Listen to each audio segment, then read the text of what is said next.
Hey, good afternoon, ladies and gents. How you doing? It's me, Tammy Cowboy, aka the Old Space Girl. Welcome along to today. How you all doing? Just gonna wait for you guys to get refreshed there, up there in Twitch land.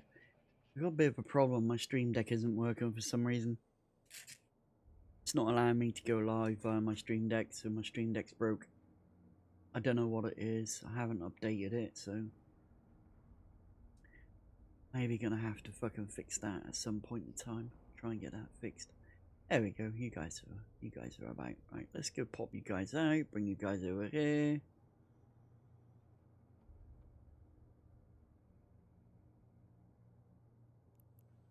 While we do that, let's just go check my stream deck settings right quick.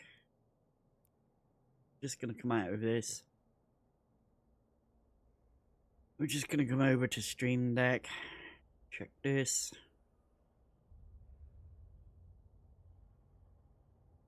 So we got waiting for OBS lot. Seems like it could be an OBS problem.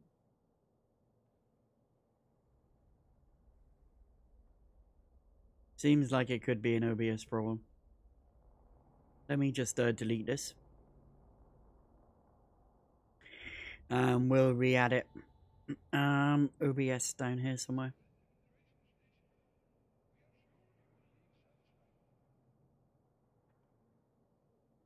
OBS stream.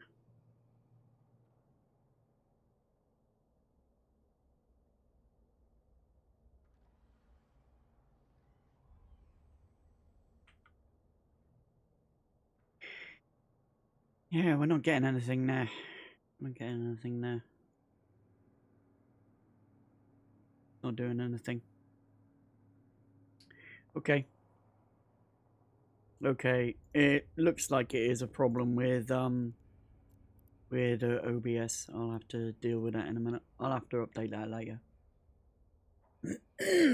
How you all doing? How you all doing? Welcome along. My name's Tammy Cowboy, aka the Old Space Goat. Today we're on EVE Online. Yeah, today we're playing EVE Online. So we've got our first mission lined up, and it's the Anomic team going after a hawk. So let's go. Let's just go. Let's go do this straight away. Undock, rock and roll. Let's go. There we go.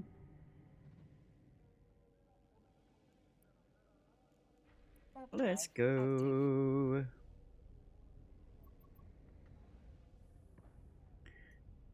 So yeah, Saturday was not a great day. I kind of fucked up.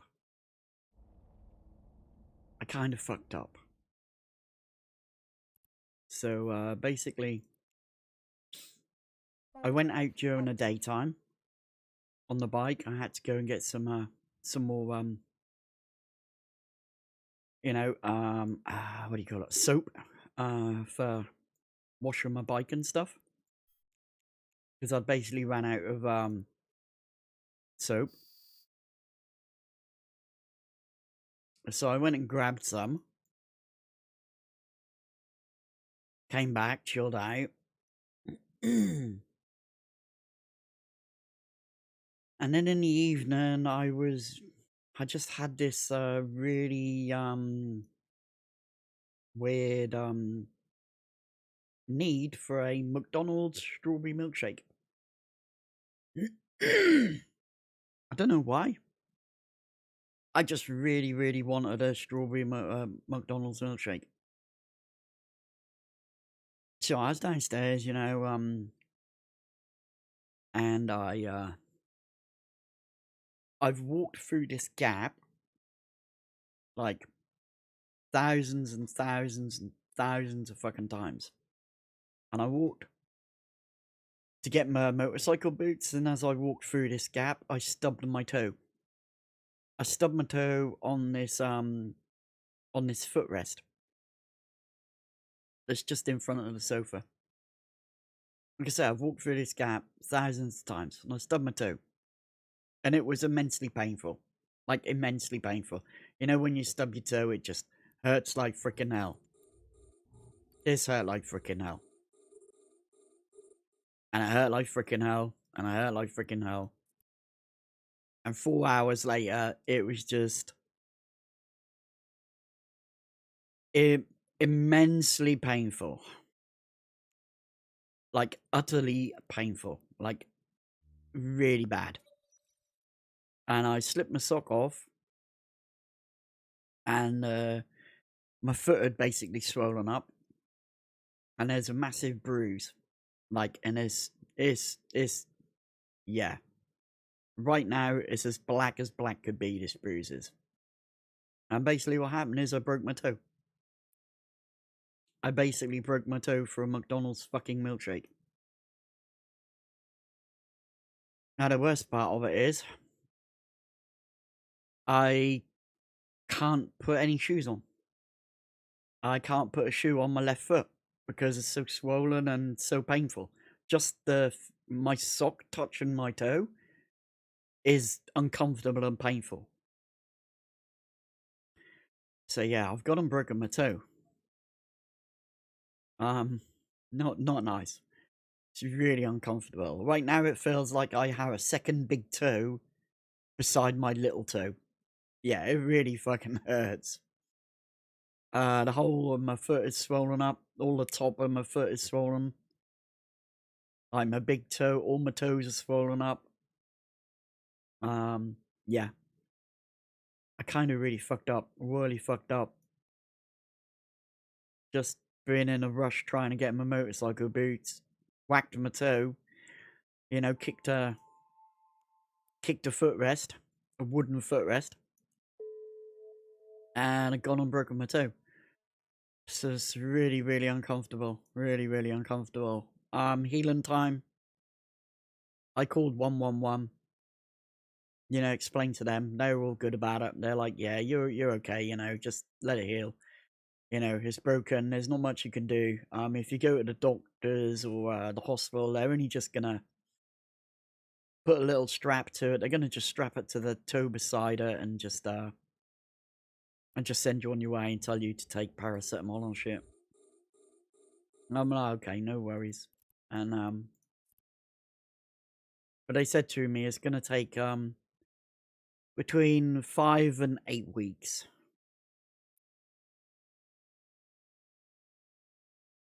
Basically it's between 5 and 8 weeks.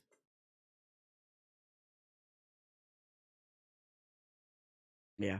It's gonna be between 5 and 8 weeks. So yeah. Yeah, it's gonna heal 5 and 8 weeks. I don't know how long it's gonna be painful for. If it's a broken bone, it's gonna be fucking painful for a while. But there's not much I can do about it. I can't get my motorcycle boot on. I can't get my work boot on. My steel toe cap boot on.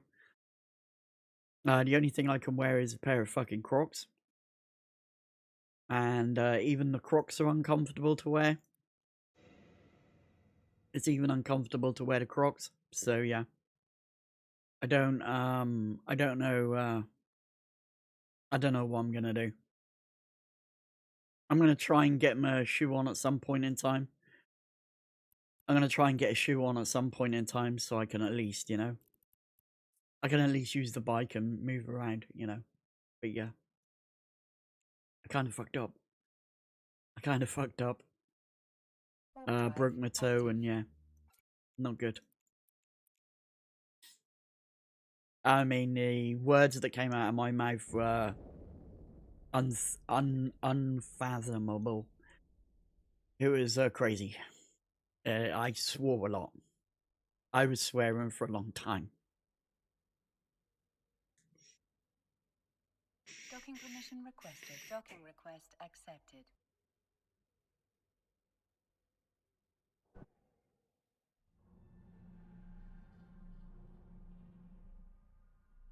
I can only sit cross-legged one way.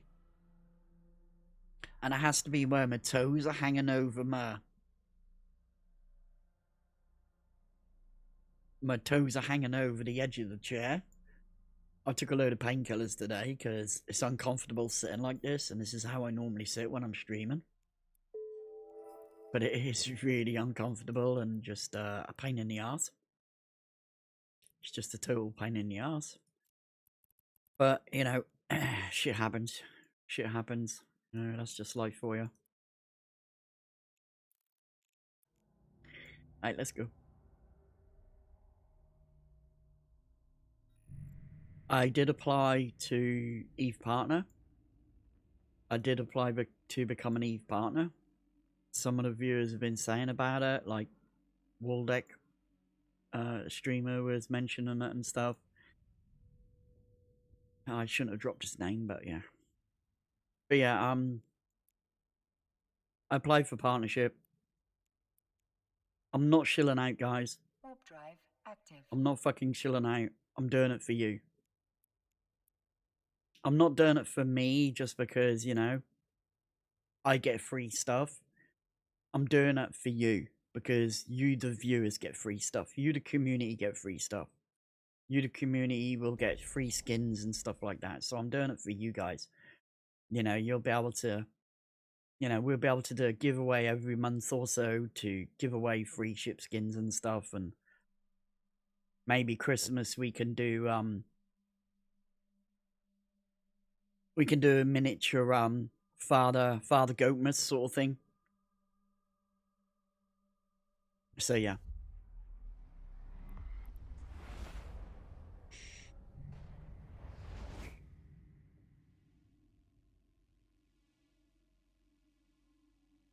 But it's not going to change me.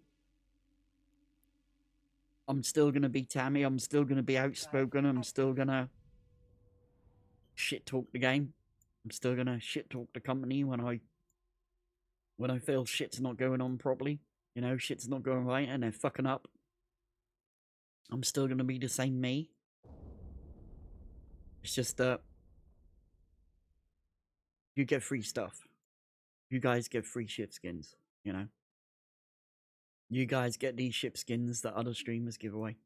So that's what I'm doing. And like I say, I can always leave. I can always just literally just turn around and say, hey, yeah, this is not working for me. I'm dropping out. So I can always drop out, okay? But like I do say, I'm not shilling out, I'm not selling out. I'm doing it for you guys. I'm doing it for you, the viewers. Because without you, the viewers, and you, the community, I wouldn't be where I am now. I wouldn't have 4,000 followers. I wouldn't be streaming like this all the time. I'd most probably gave up. You know what I mean?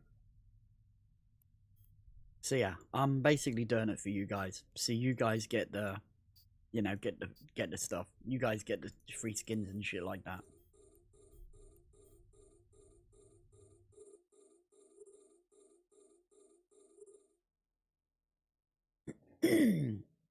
That's what we're doing it for. Let's go.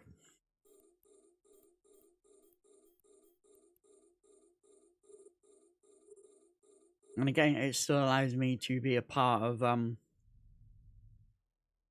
it still allows me to be a part of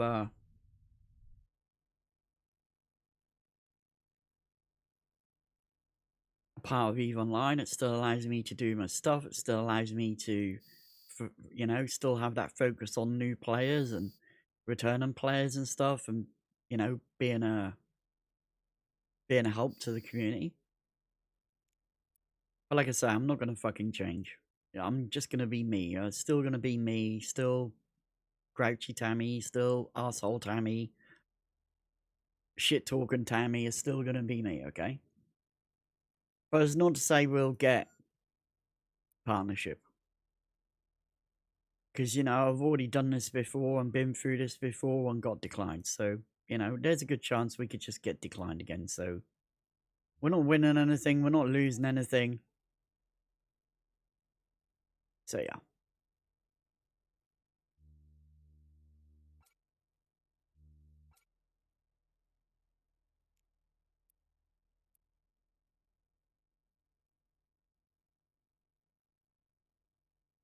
3 volleys. There's our 4 volleys in there. Kill this guy, he's dead. Go kill this guy, 4 volleys. Let's go. So yeah. But that's what happened over the weekend, yeah. I fucked my foot up, I've broken my toe. It's uncomfortable, it's painful. You know, I've been told not to walk on it so much, but that's kind of hard when you need to go for shit and a pee and, you know, and do stuff, and yeah. So it's kind of not,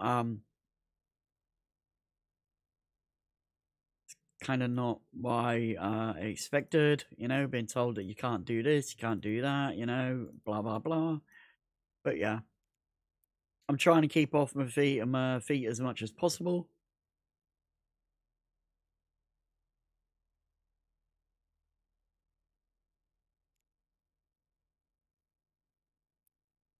I'm trying to keep on my feet as much as possible, you know, while kind of trying the heels, but just see how it goes, you know. We'll just see how it goes, you know. A module has run out of charges. I don't really want to go to the hospital because it's just going to be the same shit, you know. Oh, you've broken your toe. Let's just put a little strap on it and strap it to the toe beside it, and away you go, and you know, just go and neck loads of painkillers and stuff. I took painkillers today because it has been uncomfortable trying to stream and stuff. You know, just sitting and watching the tournament. I'll talk about that later because that is just fucking terrible. But yeah, it was uncomfortable just sitting there watching the tournament.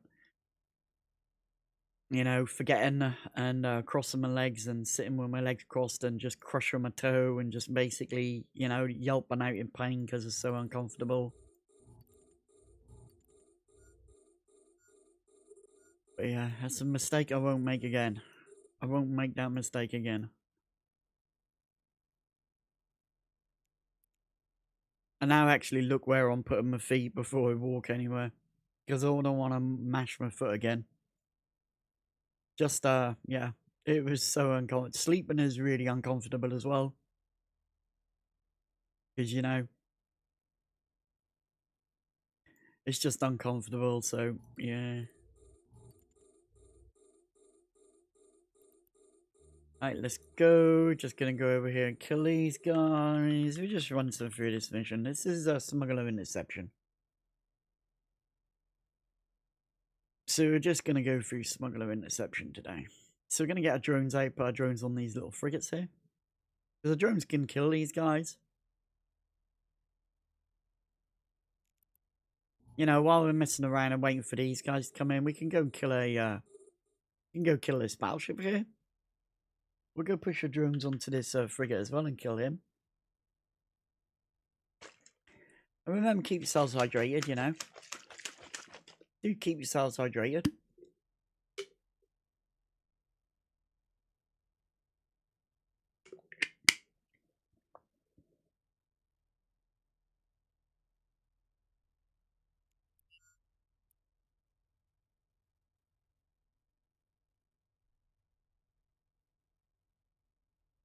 So yeah, Saturday I got up fairly early. I washed the bike, get a bike a wash.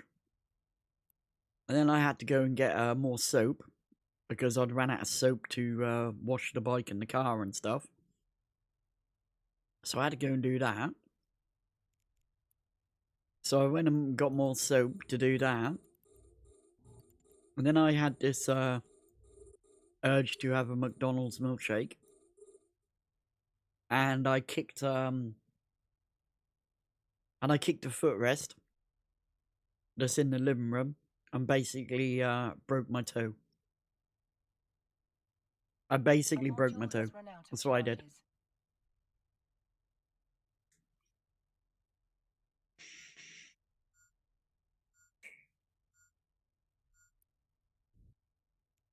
But this is what it looked like after.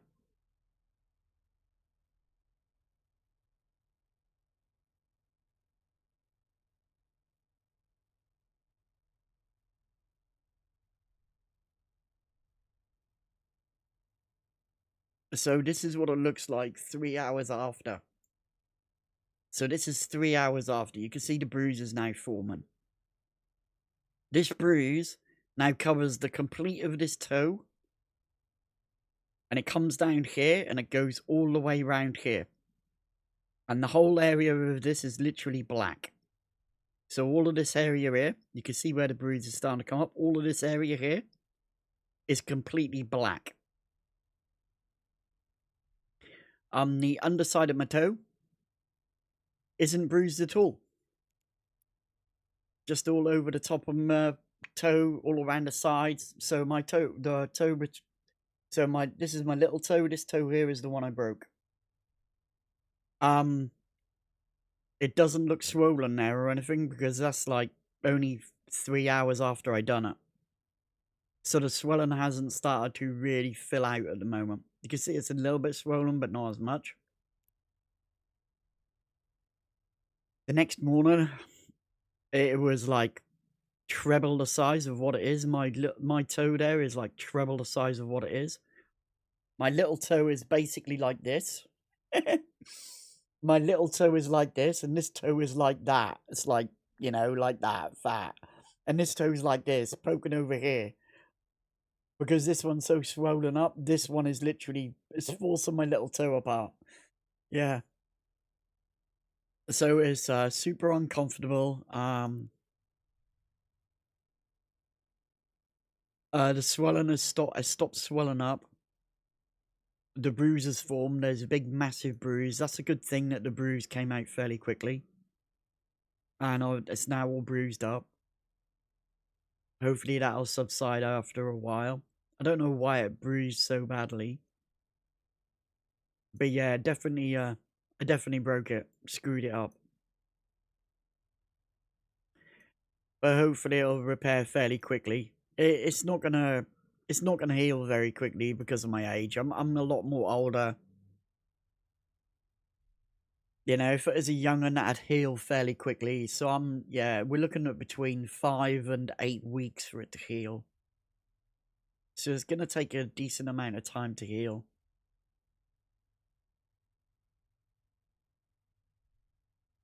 But yeah, I just made a stupid mistake and walked into something and literally broke my toe. It's the first time I've ever broken my toe. I've never broken a toe before. It's uncomfortable, man. Really uncomfortable. And it's the feeling, the swelling. When it's all swollen, it feels really weird. Your foot feels really weird when it's swollen. You can definitely tell something's fucked up. But yeah, hopefully it'll mend a little bit faster. And I want to try and get a pair of shoes on. I want to try and get my motorcycle boots on. Or even just my work boots. Because my work boots are fairly tight, so that'll keep all my toes aligned properly. They'll keep that toe aligned and, you know, so it won't, heal crooked or anything, hopefully.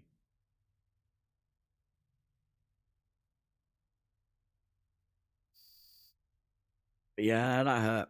It freaking hurt, it did. And it hurts now. It's just an uncomfortable, it feels really uncomfortable at the moment. I'm able to sit cross-legged a little bit, but not for too long because it starts to ache and become uncomfortable. Warp drive active. Because I'm short, my feet don't actually sit flat to the floor unless I'm sitting right on the front of the chair. If I sit back from the chair, the only thing that actually touches the floor are my fucking toes, and it's really... So I have to sit forwards on my chair. It's just, yeah, uncomfortable, man. It's just freaking uncomfortable.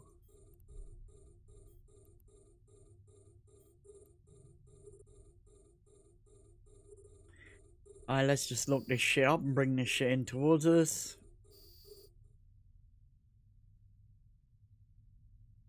Let's just smirk all this crap.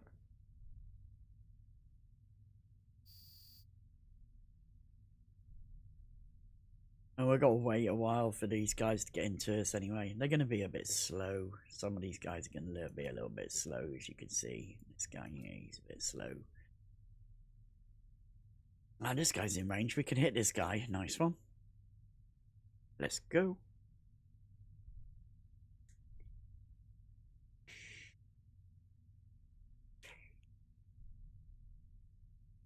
Now, we don't use drones because these two ships here, these Archgisty Hijacker and Archgisty Rogue, they will attack our drones. So we don't kind of tend to use our drones with these guys, this group down here. We'll use our drones against these two guys here, because they tend not to attack my drones.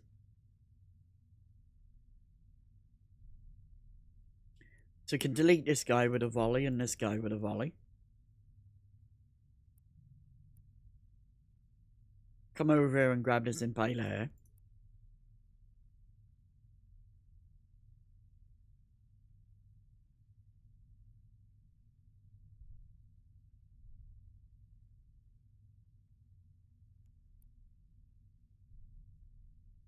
There we go. Mash this guy up. He's down. Right. Now we go reload. And we're going to ignore these two angel cartels. But we're going to kill all of these others here, yeah? So let's get some missiles on this group here. Let's go get missiles on this group. Missiles on this group. I'm just going to shoot each one of these groups here. There's 3 groups there. Here, here, and here. I'm just engaging those groups to get those guys into me. And then we'll start wrecking these things. So we've got all these frigates after us now. We can go put our drones on these 2 frigates. Send those over there.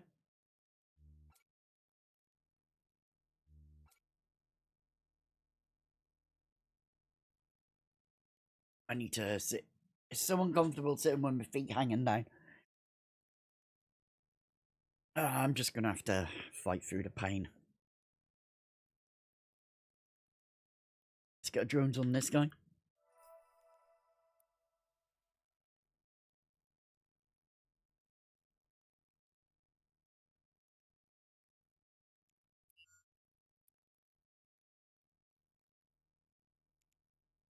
And we should see these 4 volleys going over there.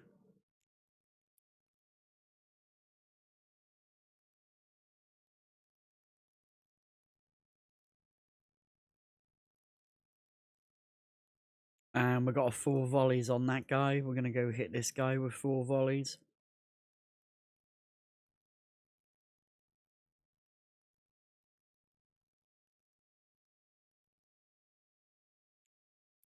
There we go, and we got this guy down, and we're going to come over here and hit these guys.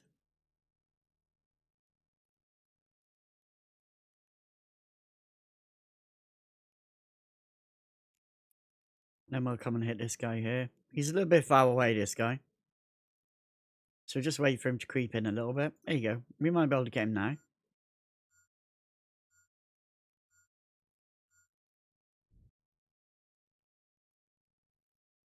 Four volleys on him. We're going to come and put 4 volleys on this guy. 3 volleys on this guy.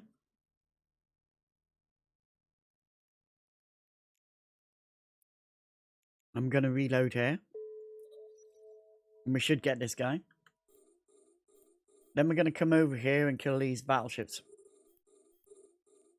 So we're going to go straight on to this guy. He's already being targeted. Let's go. Hey, Jay, how you doing? How you doing, Jay?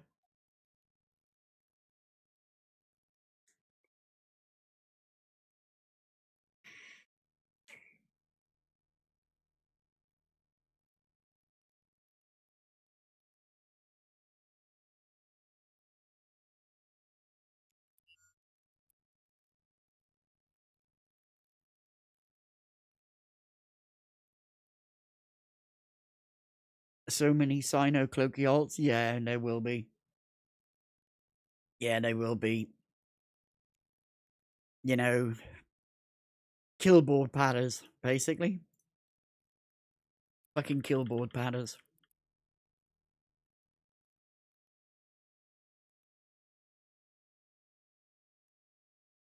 Oh, I got more kills than you. Mine is more greener than yours. Yeah.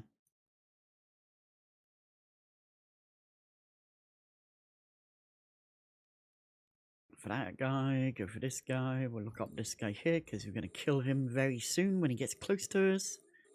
So we're going to go on to this guy next. And for Freddy Key, swap my drone straight over onto him. This guy did a little bit more damage. 13 missiles might not kill him. We'll find out.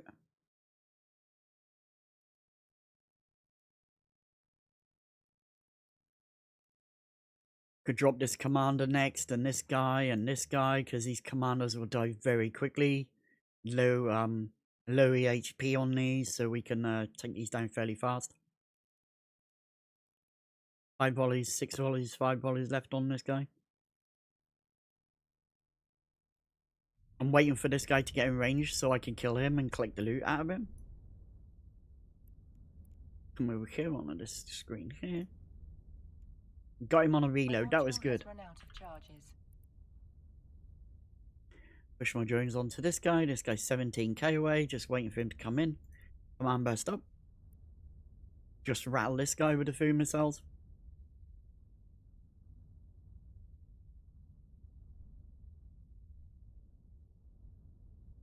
Let's go.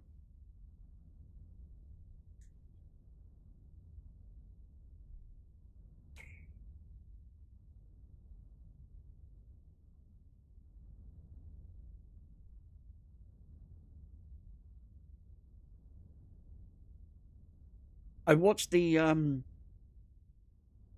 Alliance tournament. I wasn't a fan of it. I'm gonna be totally honest and, you know, straight up. I wasn't a fan of it. It was fucking terrible. The way they did it, all this shit about being sponsored by the fucking Mimitar and all this Mimitar Vaco and all this sort of shit. It was really fucking boring. It was really fucking boring. Another thing was just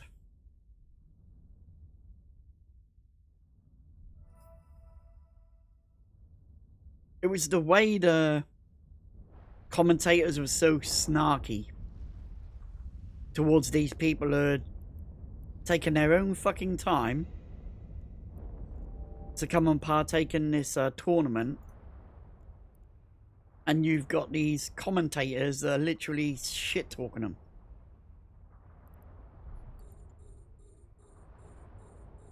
Oh, could have flown his ship better. Should have done this, should have done that. Blah, blah, blah, blah, blah, blah. You know?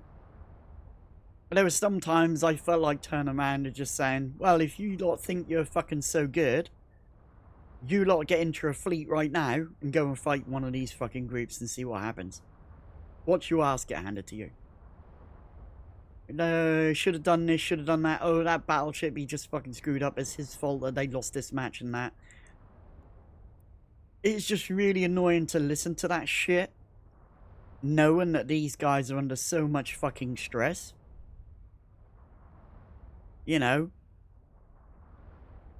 they don't know what this, what the next fight is gonna bring. They don't know what the ships are. They're just dealing with that shit. Armchair fucking quarterbacks. Backseaters, man. They're just backseat bros. It really annoyed me. Another thing is, they have enough time to set up and get these groups on and all these people who are doing the commentating and stuff. And make sure that their audio is balanced.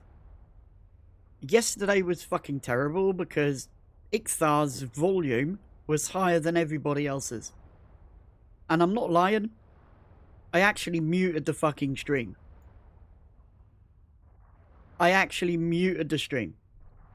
Every time Ikthar was a commentator, I muted the fucking stream. Because I couldn't deal with that grindiness. There's something wrong with his mic. His mic doesn't have a lot of bass in it, a lot of low tone in it. It just has huge amounts of high tone. And it's like a mouse fucking squeaking into the microphone. I wish they would sort their fucking audio out and shit before they started streaming. Because it was terrible. There was times we had to, the viewers had to tell them to turn the fucking volume up on the audio.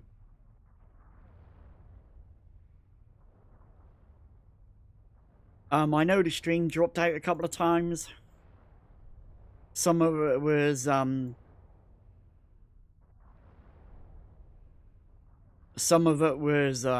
Twitch's fault. But the first time I dropped out, it was due to the host.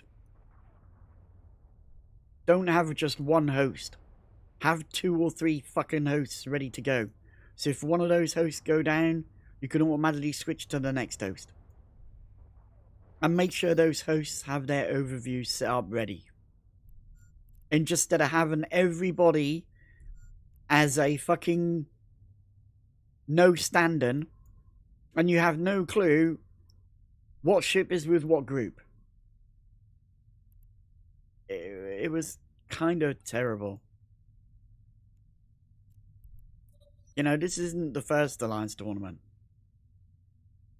This is your second Alliance tournament, and I thought they'd have learnt more from the first Alliance tournament coming back from, like, COVID and shit, but it doesn't seem they have. It was just annoying to watch. Will I watch the Alliance tournament itself instead of these feeder sections? Very much doubt it. I very much doubt I'll watch it. I must probably take a holiday, and I just won't bother watching it. Because what I experienced over this weekend and last weekend was fucking terrible. It was fucking terrible. Yesterday, they had people there that could do commentary, but you had Ichthar, who was on the main, you know, the main bench with the other 3 people. And then all of a sudden, I'd go to a match and he's commentating. Why do you have the host fucking commentating?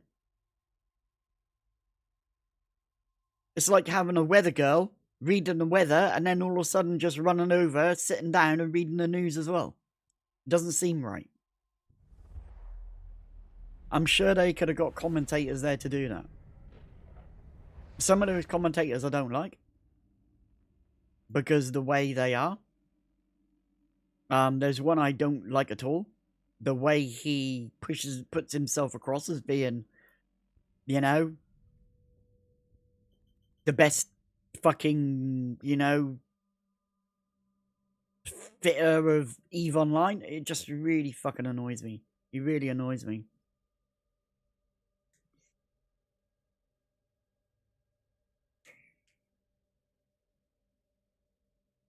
I'm not even sure that he still plays EVE Online.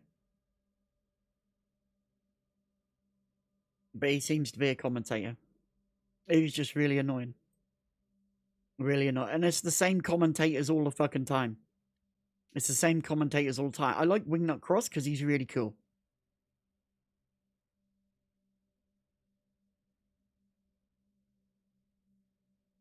With 2 EVE players living in my house, both of us decided that the Udema cam was better content for my TV than the AT coverage. Yeah. The AT coverage was fucking terrible. Warp drive active. It was fucking terrible. I very much doubt I'll watch this Alliance tournament. Because what I've already experienced was horrible, and I don't want to put myself through that. I don't want to put myself through poor quality audio. You know.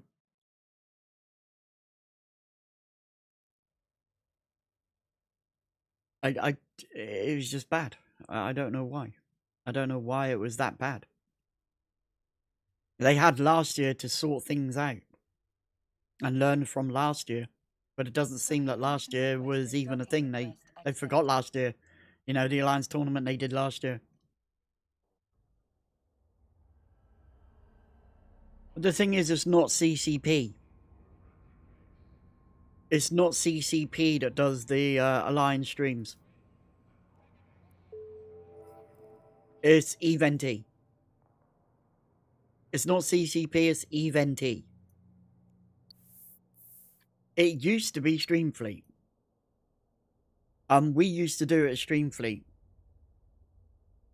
We used to do all the streaming for the Alliance tournaments and stuff. But CCP decided 2018, I think it was, that they would do it themselves. And it was terrible. And then they decided that Event would do it.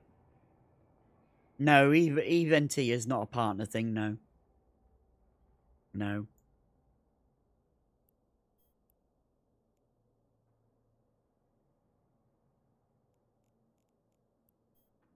You know, with Streamfleet, we had our own IT guy.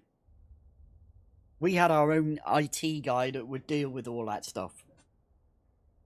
Any IT problems that come up, any problems that came up, he dealt with it. He would deal with all that shit. If there was an audio problem, he'd be on it straight away. He would be constantly watching the stream and working on the audio and stuff and adjusting all the audios and stuff.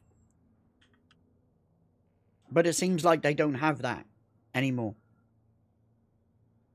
They don't have that sort of backbone there. Because we had EQ. EQ11 was our IT guy. He dealt with everything. FanFest, all the FanFest stuff, it was all streamed by Streamfleet. We would have a group of Streamfleet streamers go in there and literally help CCP. So what we used to do as Streamfleet, we'll go to some of our streamers would be offered free flights and accommodation and that to FanFest. And what we did was we went there and worked for CCP.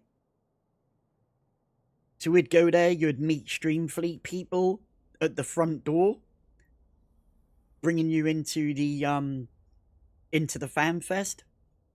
All the streaming stuff was set up by Streamfleet.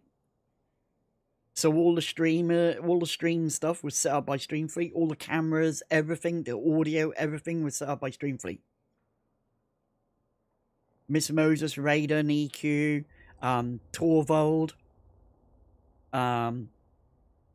loads and loads of Eve streamers would go there and actually help out. And some of them would be runners, running around and doing things and taking things. Microphones out, here's a microphone, boom, that microphone's working, it's all cooked up, it's ready to go, there you go, there's a new mic, give me that old one, we'll go and fix that. That's what we used to do. We actually did the we actually did all the streaming for the FanFests and also for the Alliance tournaments. And the reason why is because we're streamers. We are literally streamers. We know what we're meant to be fucking doing. We know how to set streams up, how to set audio up. This is what we do as streamers. You know, being a streamer, you just don't log into a game and start playing it. You want to make sure that your microphone is perfect and works correctly, like mine. You want to make sure your camera's set up perfectly. You know, your white balance is correct. You know, your field of view is correct. The lighting is correct and everything. So you have all that stuff, and we do all that before even you start to go live. Everything is tested before you even go live, to make sure everything fucking works on the day. If anything goes wrong during the day, you're able to fix it on the fly, because you've got all those people there to do it. You know, if one of the PCs goes down, you automatically have 3 people in this room at the back of nowhere where you can't see them. There's 3 people sitting behind PCs ready to go. You've got IQ sitting there doing his thing, the main IT guy. There's another 2 PCs there set up exactly ready to stream if one of those computers go down. So if one of those computers fail, they're automatically ready to go on to the...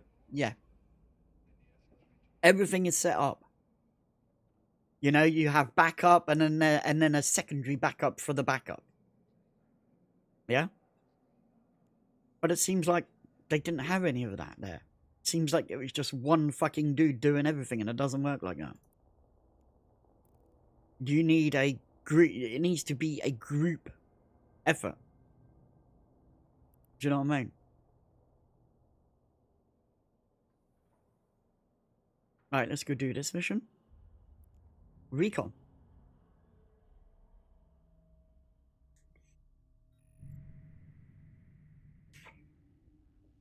No, Streamfleet is still about. We just don't do that stuff for CCP anymore.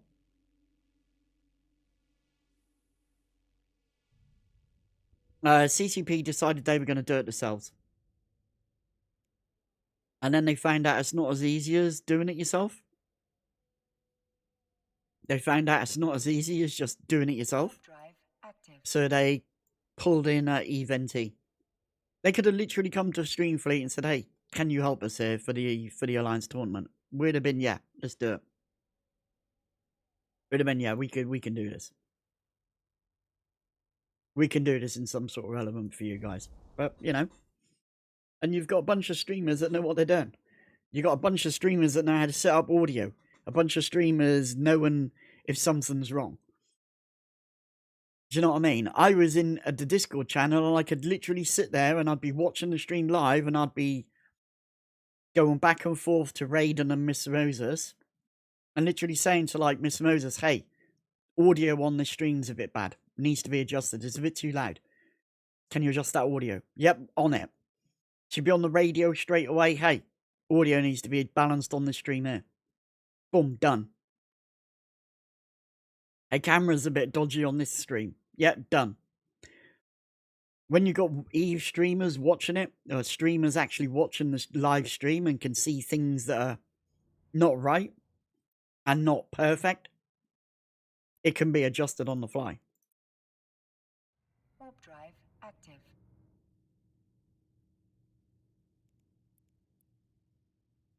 That was the kind of cool thing about Streamfleet being able to do that stuff.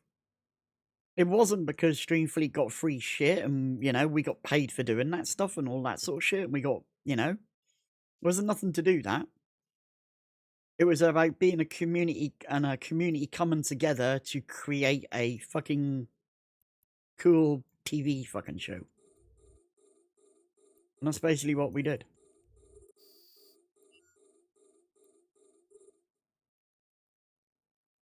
But yeah, Streamfleet's about. We're not as active as what we used to be.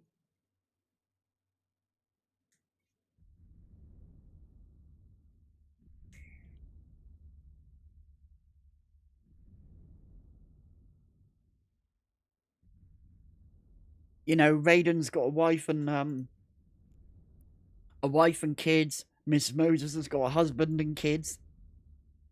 COVID came. You know, COVID came. Miss Moses had to work from home. So there was a lot of stress on Miss Moses having to work at home now. Due to COVID, Raiden is a trainer. He runs Raiden is actually a train driver. He drives trains in the UK. And you know, the London Underground and shit like that. So, you know, his job was impacted on that as well because the trains weren't running so much and there was a lot of stay at home and stuff. So Raiden's job got impacted with that. You know, a lot of stuff got impacted on. Lives have changed. You know, a lot of the streamers, you know, they're out of work now. They're not working and streaming at the same time. So now their wallets are a lot more stretched. You know, they're now having to juggle being at home with the families and stuff and working at home at the same time. You know, and by the time you're finished working, you're dealing with family stuff. You don't have that time to stream and shit.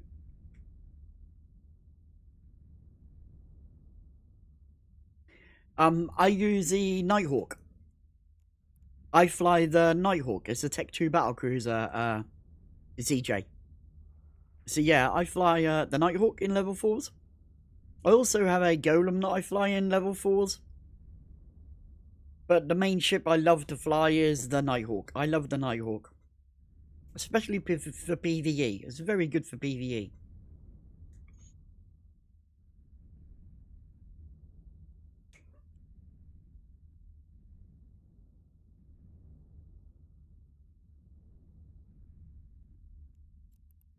We could just pop a reload here while we wait for these next ships to come in. There you go, we're going to grab this guy here. He's a sensor dampening ship, so we'll kill him.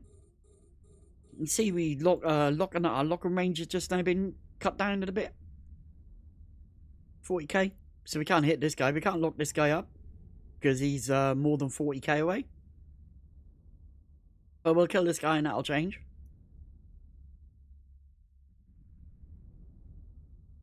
So this is a sensor dampener.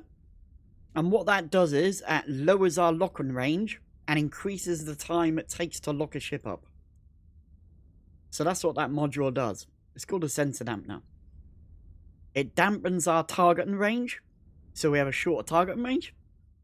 But it also increases the amount of time for us to lock a ship up. The smaller the ship, the even more longer it takes to lock up. So this battleship, it might take us like 7 seconds to lock it up. If we were being sensor damped, it could take us 20 seconds to lock that battleship up. You know, if there was a frigate on the grid, instead of taking like 10, 12 seconds to lock it up, it could take up to 60 seconds to lock the frigate up. I do anomic team. I do anomic teams, but I don't do any of the other anomic missions.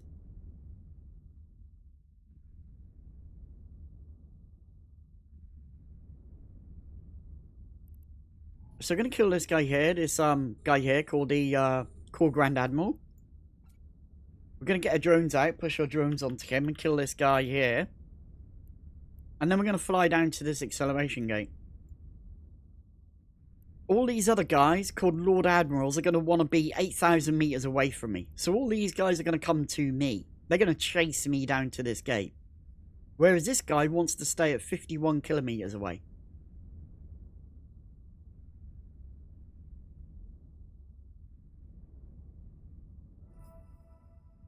You can do level 4s in a healer, but you know, drone aggression happens, so you got to keep an eye on those drones. And also, you have to constantly be kiting around. Constantly be moving all the time. Whereas a battle cruiser can actually tank pretty well. A cruiser's not ideal to tank. You know, they've only got a small amount of EHP.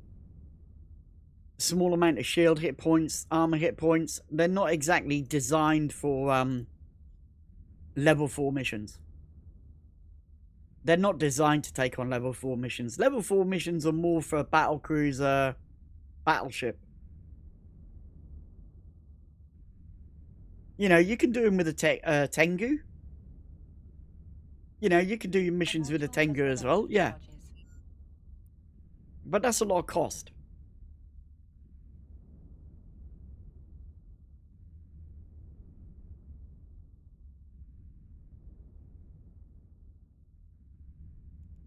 You know, that's a big amount of cost that you're going to do. You could do them in a heavy assault cruiser, but that's a lot of hassle. You know, a Cerberus does do lots of damage. But, you know, it's not able to repair itself very well. So a Cerberus, you'll just be orbiting at a certain range, knocking ships down as they come towards you. And hopefully traveling fast enough that you don't get, you know, whacked too hard and have to run away.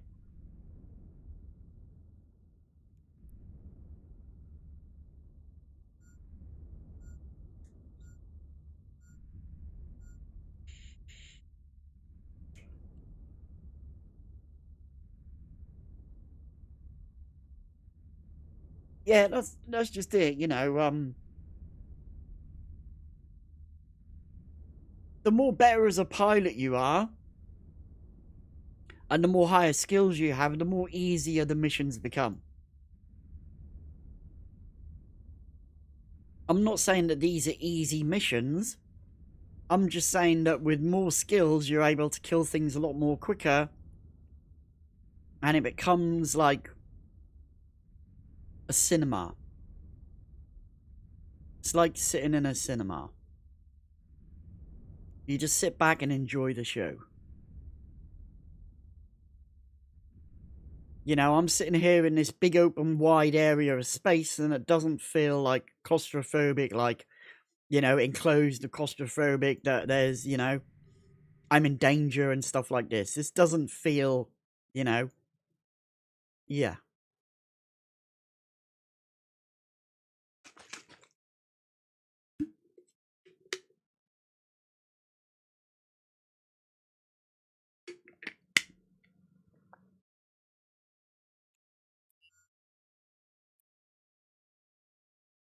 A module has run out of charges.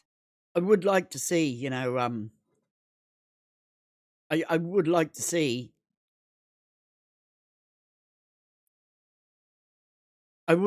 missions change. You know, we've had the missions for so long. I would like to see them, you know, different.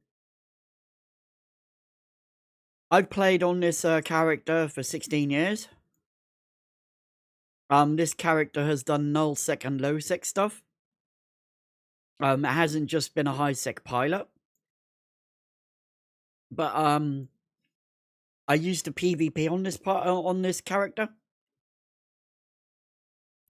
This character is my main character. He's basically like the odd job man. You know, the odd job man that you get comes to your house. Oh, I can do your garden, I can do your plumbing, I can do your electrics and all that. That's basically what this character is. He can do everything in the game if he wants to. But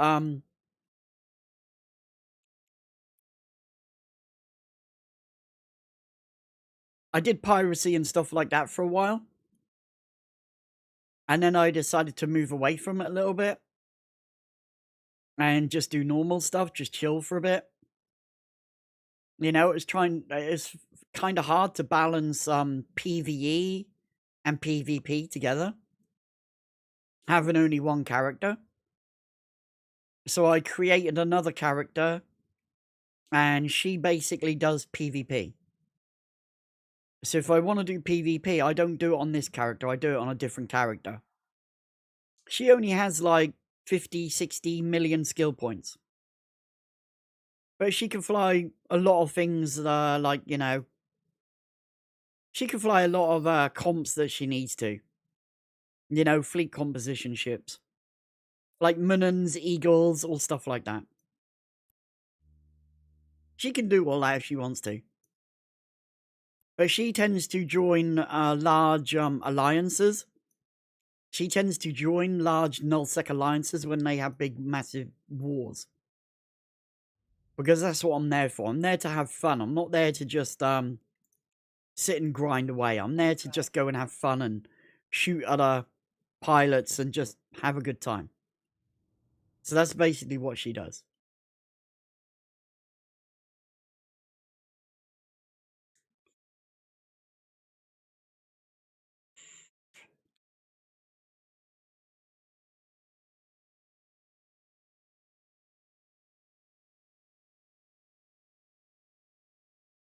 So just jumping in here, we're going to have a couple of ships come in here. We're just going to kill these off. These are sensor dampening ships. They're going to try and sensor dampen me and drop my lock-on range.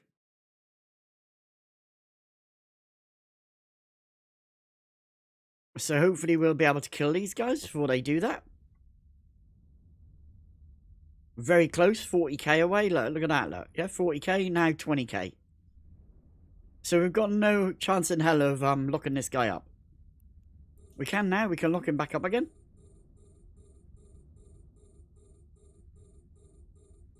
It takes ages to lock this guy up now, because we're being sensor damped.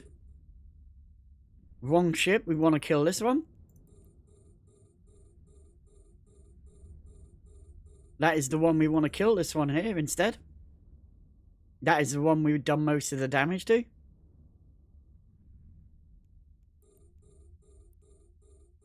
We'll come and hit that one. We should have actually got this one into structure. Or into armor. Let's go. Yeah, look, see? This was the one we originally started killing, so we kill this guy off, we should actually break this tank, and this one should die. There you go. Now, this one's only going to be able to descend to dampness to 40 kilometers. So we can actually kill this one now. This one should have took a good amount of shield damage. There you go.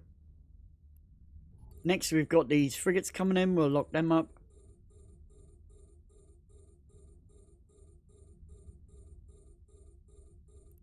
And then we can deal with these battleships afterwards.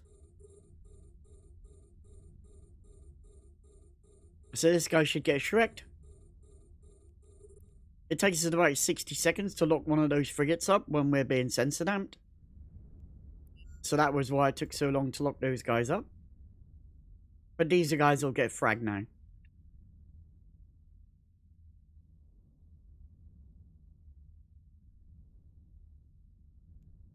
Now we are being warp disrupted, stopping us escaping, but that's fine because they're going to die.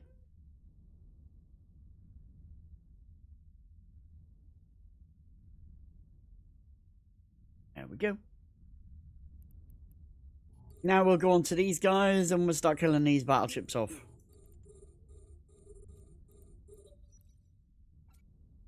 We'll get our little drones out, send our drones onto that guy, start shooting him in the face.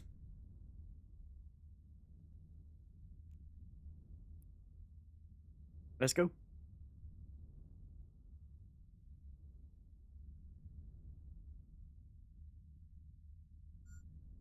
I'm hopeful my motorcycle exhaust will turn up within the next few days. Hopefully. Hopefully it'll turn up soon.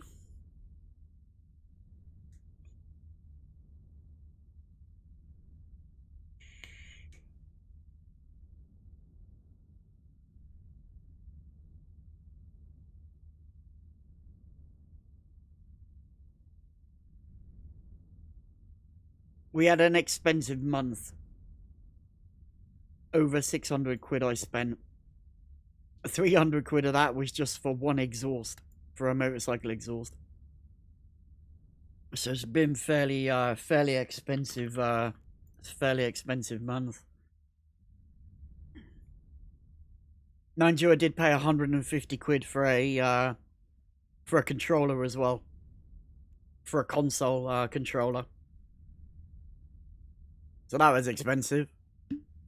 You know, what, 450 UK pounds on an exhaust and a gaming controller.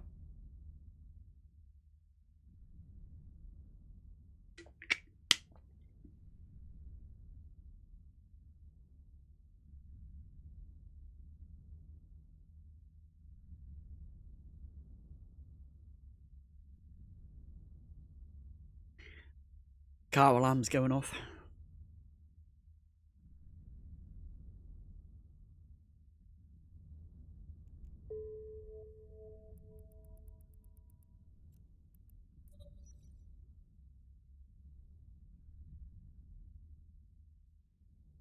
Go on to this guy here.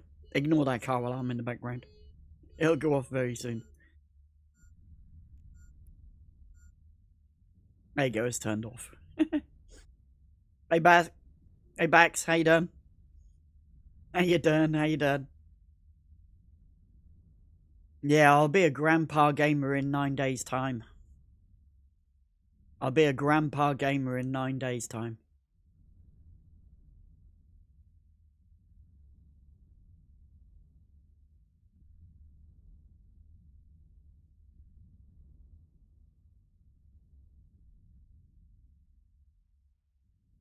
Yeah, a year older. A year older in 9 days' time.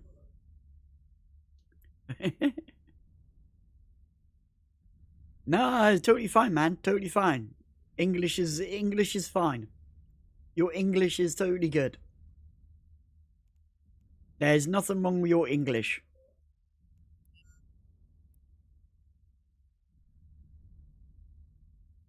Let's go shoot this guy.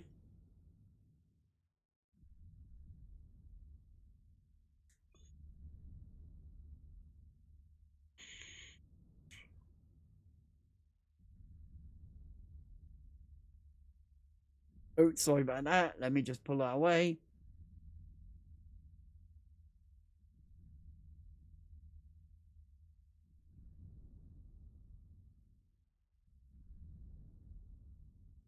Just checking my mails. Alright, there we go. This mission is complete. We can pop these drones back. We can just reload that, flick those off. I don't know if we actually got 3 skill points. Yeah, we did. Let's go put them on there. That's another hour off. So I got 2 days and 18 hours on that skill, and 28 days and 5 hours on this skill here. Jump portal generation is for is for basically Titans. That is a Titan skill. This one here is basically for Titans. Required for Gallente Titan, Mimitar Titan, Caldari Titan, and Amar Titan. And it allows you to fit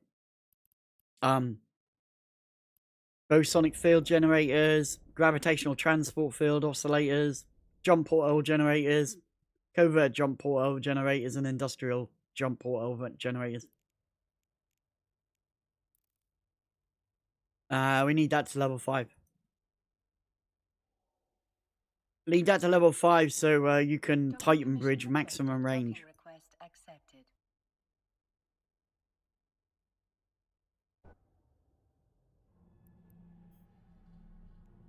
There you go, complete that mission, request another. Part 2. So for this ship, we're going to change over. We're going to go to a totally different ship here. We're going to be taking out a battleship to do this one. So we're going to run the battleship in this one. Let's go and dock. Let's get into this one.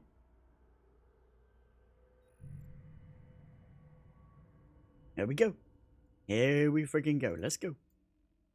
Warp drive active.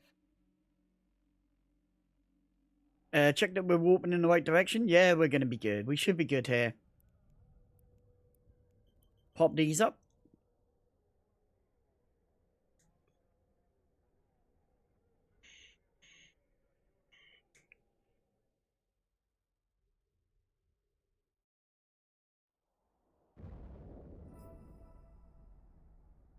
$12 million ISK from that mission. Looking good, looking good. We're close to 37 billion.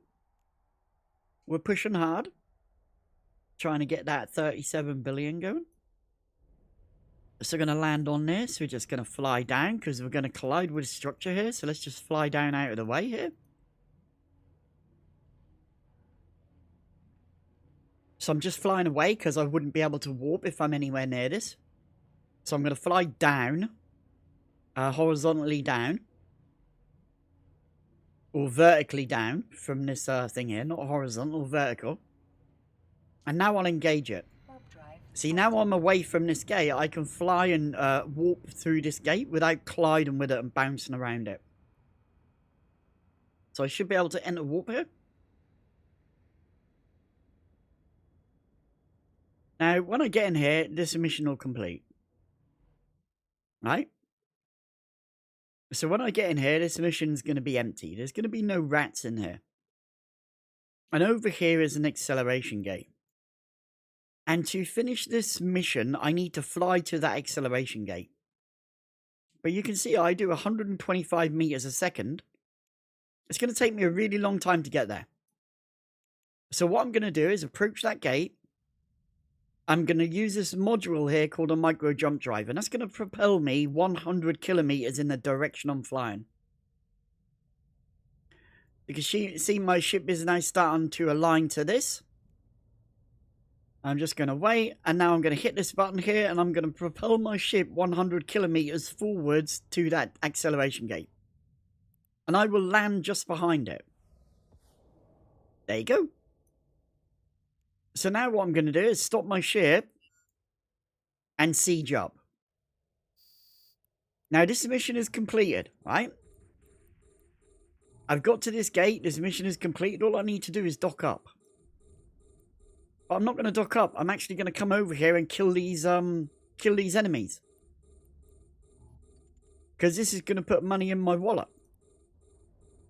So I'm going to kill these guys. You know, take that money.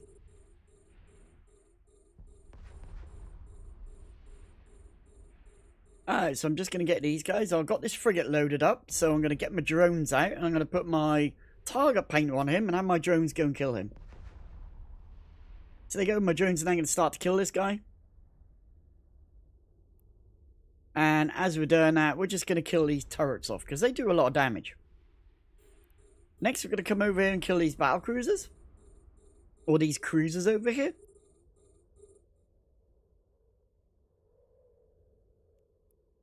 So I'm going to kill this one here.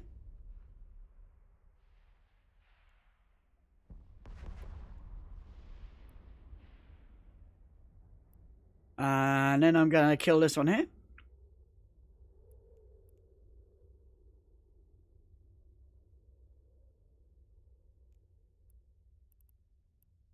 And then I'll come and kill this guy here.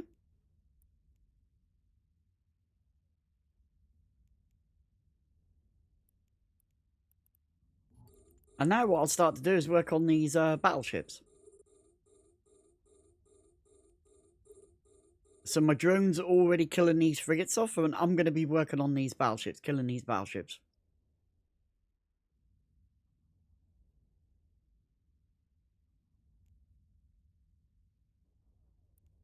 So he's down. I'm going to get this next guy.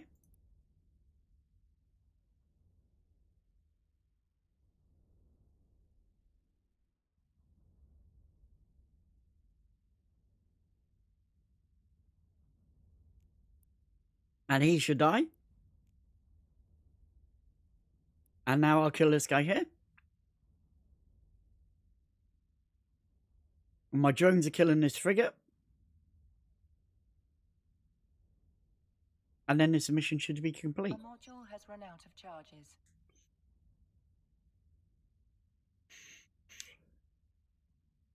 Yeah, we're going to do distribution missions in a minute.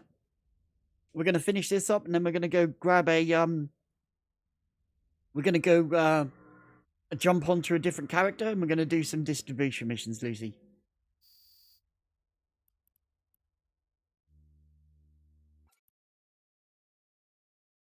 So we're going to get a drones vacuum. Unsiege. Align to the gate. We're going to go over... No, we don't need to align to the gate. We're in this mission. So we're going to warp, align to our station. And we're going to go over there and do that. So we're going to abandon these. All these can be abandoned. We don't need all these. Let's just abandon all them. I'm just waiting for this timer at the top left there to go off. There's a red timer up here. This one here, 25 seconds left. So we're just waiting for that timer to disappear, and then we can dock up. And then we're going to finish this mission. We're going to leave the next mission. And we're going to go and swap over to a different character.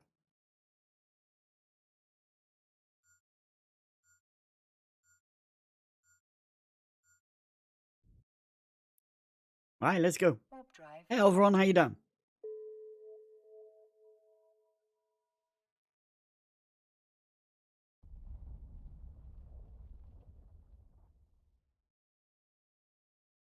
Alright, so let's go change our stream title. Over here, we're going to be doing,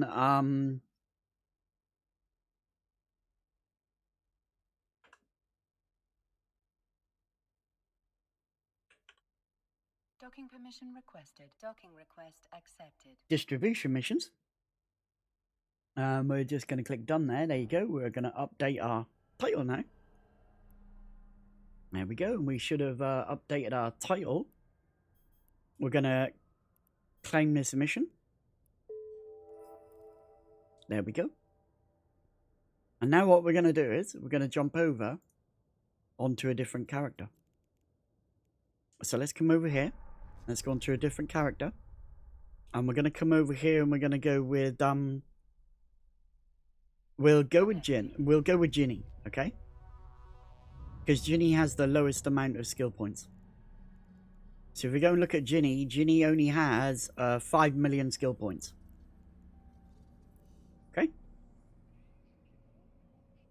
So first thing we need to do is leave this ship. We're going to undock and we're going to go over to our normal station. Alright, so we're just going to undock here and we're going to go to a different station.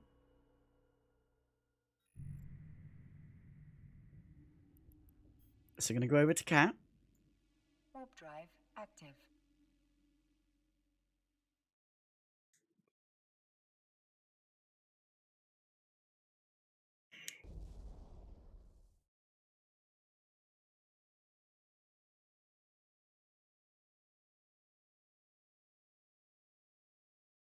So what we're going to do now is we're going to do things called distribution missions. Basically, we're just going to be a big space trucker. We're going to fly around in a big space truck and deliver things to other systems, other stations and other agents and stuff. And that's what we're basically going to do. Okay? So we're going to be a hauler and just haul stuff around. So what I'm going to do is I'm just going to dock in a station here. Right? And I'm going to show you how to set this up. So you can see, this is my character. Right?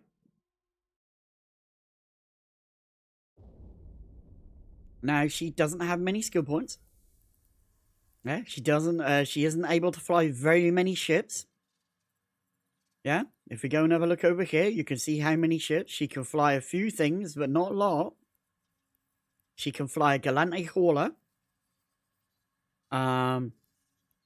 She can fly an Amar hauler. She can't fly any Mimitar stuff. She can fly an Exuma. Basically, nearly. She hasn't trained it yet, but she could fly an Exuma. She's got Space Command level 4. So she's a very low-skilled pilot, okay? Docking request. A very low-skilled pilot. A lot of her stuff was in mining. So what we're going to do is we're going to go set herself up. So you can see here, she does have a transport ship. Okay? This is called a Bestower. Right, and it's basically a transport ship. And basically what this can do is transport goods around space. And you can see we have 18,000 square meters of cargo space. So this is enough to carry stuff around, right? So basically we're going to fly this. It's not exactly fast. It's a very slow, baggy thing. She's not exactly a fast ship. We'll go cleaner, so she's a little bit more cleaner. Not so dirty and grubby. But so there she is. I think what we'll do is we'll take that skin off and we'll just leave her like this, because she looks a lot better like this. So here she is. This is our space truck. Okay? So to get yourself a space truck, you need to train the hauler skill. Right, so over here, you'll be hauler. And you can see we're flying an Amar hauler. So we're over here, we chose an Amar hauler. This is what we're flying, okay? A hauler allows us to haul goods from one area to another area. Now, we've got a ship. What we need to do is we need to find an agent that allow us to do distribution missions. So we're going to come over here and push the Alt and the M key on our keyboard. Alt and the M key. And we're going to have this window pop up here, okay? So we want to go to missions. And we're going to go to agent missions. And we're going to go to the third card along called distribution agents. And we're going to click that, yeah? Right? Now, what we're looking for is our stand-ins. So we want to open our character sheet, Alt and the A key. Open our character sheet, click on interactions. And what we want to do is see who we're pretty friendly with. So we're really friendly with the Caldari state. We're really friendly with the Amar. But we're not too friendly with the Gallente or the Mimitar. So we're going to look for Amar or Caldari, okay? So we're going to do this to any level. any distance, and we want high security. Right? High security. 5 jumps, 4 jumps, 5 jumps like this. And now what we're going to do is we're going to select this to any faction. First we'll look for Armar. And you can see we're looking for the highest, for the lowest rated jumps. So 9 jumps, 13 jumps. We had one there at 4 jumps. So we're looking for someone close to us. This one would be it. Stu. 4 jumps away. I'm going to come over here and I'm going to look for Caldari. Because I also have pretty good Caldari. Oh, in this system, look. I've got one right here in this system, a level 3. I have a level 3 agent in this system already. Let's go have a look. So I'm going to select set destination. I'm going to undock and we're going to fly over there and go and see what that dude says.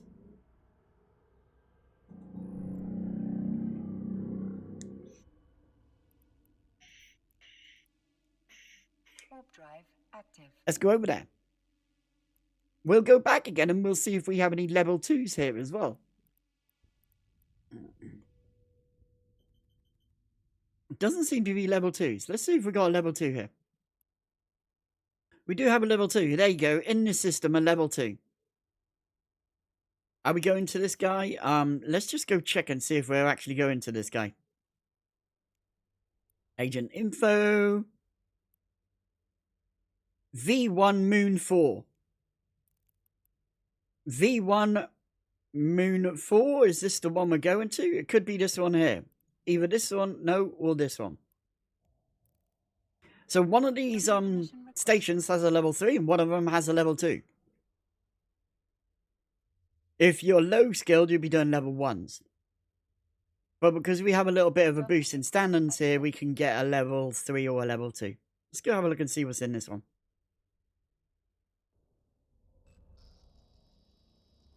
Oh, look at that. Level 2 and a level 3 in this station. This is really good. Because it means we can run the level 2.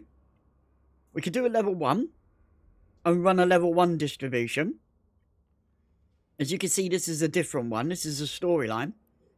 But we can run a level 1 agent. And as soon as we're able to do level 2, we can come over to Cat. And dock in the Cat 6, Moon 4, Nouveau Corporation Development Studio and find a level 2 and a level 3. So if we're only able to do level 2s, we'll run this level 2 agent until we unlock the level 3 agent, and then we can do the level 3s. So let's go talk to our level 2. 4 crates of fertilizer. And we're going from Cat to the rental. I'm not sure if there's any level 4s in the area. I haven't checked. I'm not able to do level 4s. I'm only able to do level... So you can see we're getting 56,000 discs, 50x and 94. We're not really getting a lot for doing this, alright? My standing isn't high enough at the moment. So this is what I want to do, right? I've got to go to this station to drop this stuff off. So I'm going to right click here and select set destination. Then I'm going to right click this one and add waypoint. So what I've now done is I've now set my destination to go here to drop that stuff off. And then when I leave this station, I'm automatically going to be told to come back home to this station. So I've done that. I'm going to click accept. We're going to come to our item hanger and we should have our crate of 4 fertilizer. So let's go put that in there. Let's go and dock. Let's go drop this off. Let's start. Space trucking 101. Let's go. Now, it's going to take us a while to get there because we're a big fat ship as usual. So, you know, yeah. It's going to take a while for us to get there.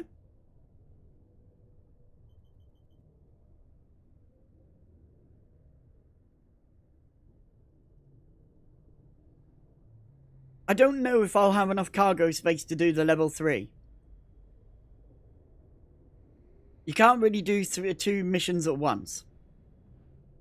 Because it might take you to a different area, and some of these missions are tied to certain things. You know, time.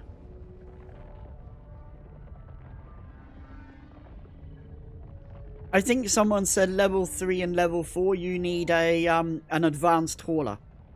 An industrial hauler, not hauler, an industrial hauler. So something like a Tech 2 hauler.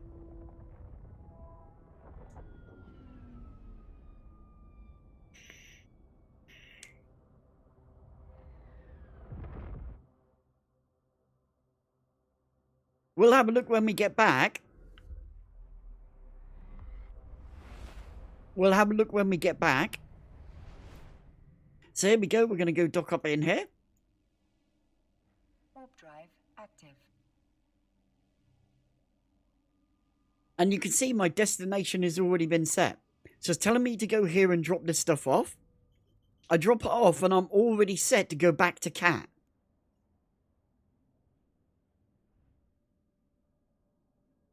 Let's go. Now, this isn't exactly a fast ship. This is a pretty damn slow ship, okay?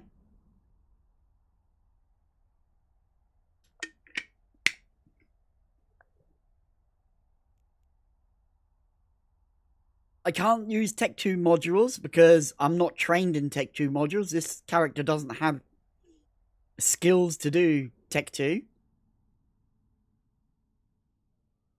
But here we go. We're going to dock in this station. And we're going to take these and we're going to put them in the... We're going to take these out and put them in the station hangar here. So it takes us a while. Here we go. So we're going to come down here to item hangar. We're going to drop these in. We're going to talk to the agent. And we're going to complete the mission. Right? We're going to undock and we're going to go fly back there again.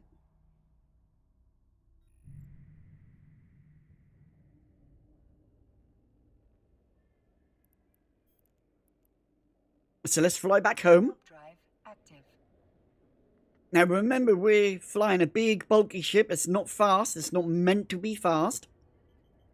It doesn't tank like a battle cruiser or cruiser or anything. It's very weak. It will die if it gets shot at. You can see we already have a couple of things here.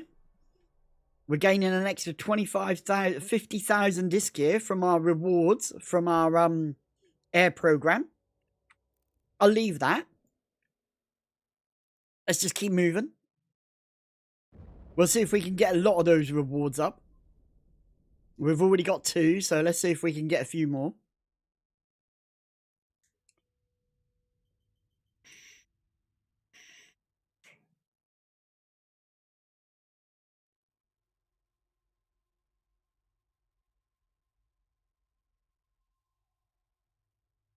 I've heard a load of people saying that they nerfed the Orca again, so it's pretty much useless. And not worth how much you pay for it, even if you have 5 or more players. The Orca is not made to be a mining ship anymore. It can mine, but it's not going to be really efficient. Right? The idea of the Orca is to have like a miniature Rorqual. It's not made to mine huge amounts of ore anymore, like it used to be able to. What it does is it's able to compress that ore into a really small quantity. So if you've got 500,000 units of titanium or Veldspar, you can basically compress that into compressed Veldspar.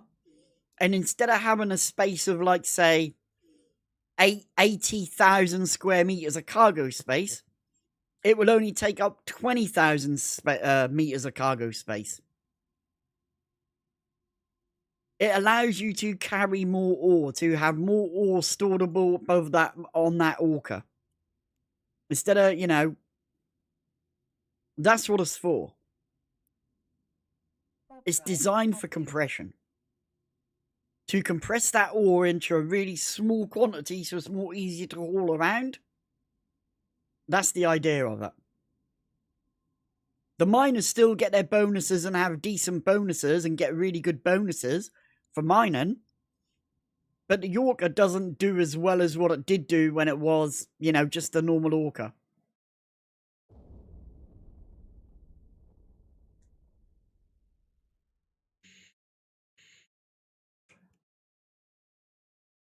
The Orcas are there.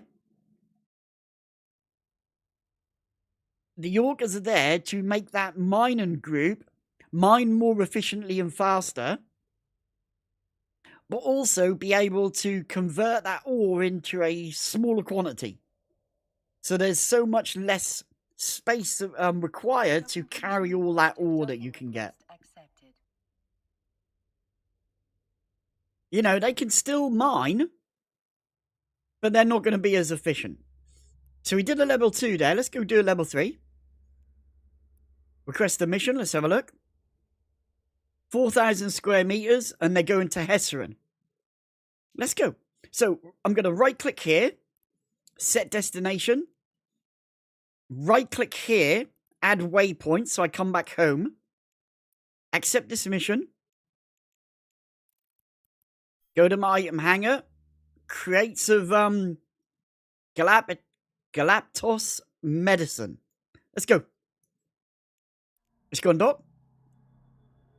Let's go take that home. Let's go drop that off. I didn't even see how much we were getting for that mission. Let's go. So we're going over here. How much are we getting for this mission, dude? Let's go have a look. Let's go find out. Agents. Let's go start a conversation and read it. 100. We're not really getting a lot of money or loyalty points for doing this. Alright, let's go over there. Oh, we're already in warp. We're already making our way there. Let's go, go, go, go, little ship, go. There we go. There we go. Let's go. So we used 4,000 square meters out of the 18,000 that we could carry. Let's go.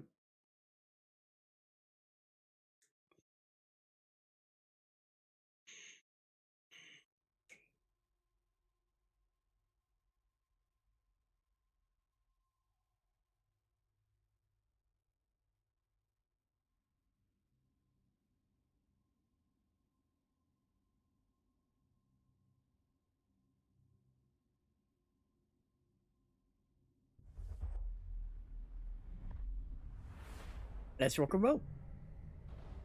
So here we go. We're doing some space trucking today. We're just going to keep jumping to that next system. We've got a couple of more jumps to go. It's going to take a while for us to get there. We've got to go into the next system, and then the other one is our destination.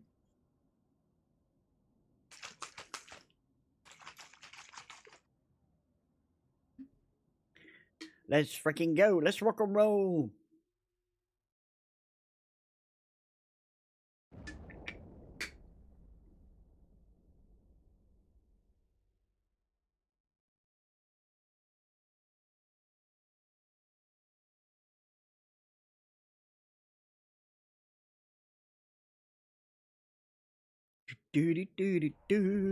So we're flying in our little hall here.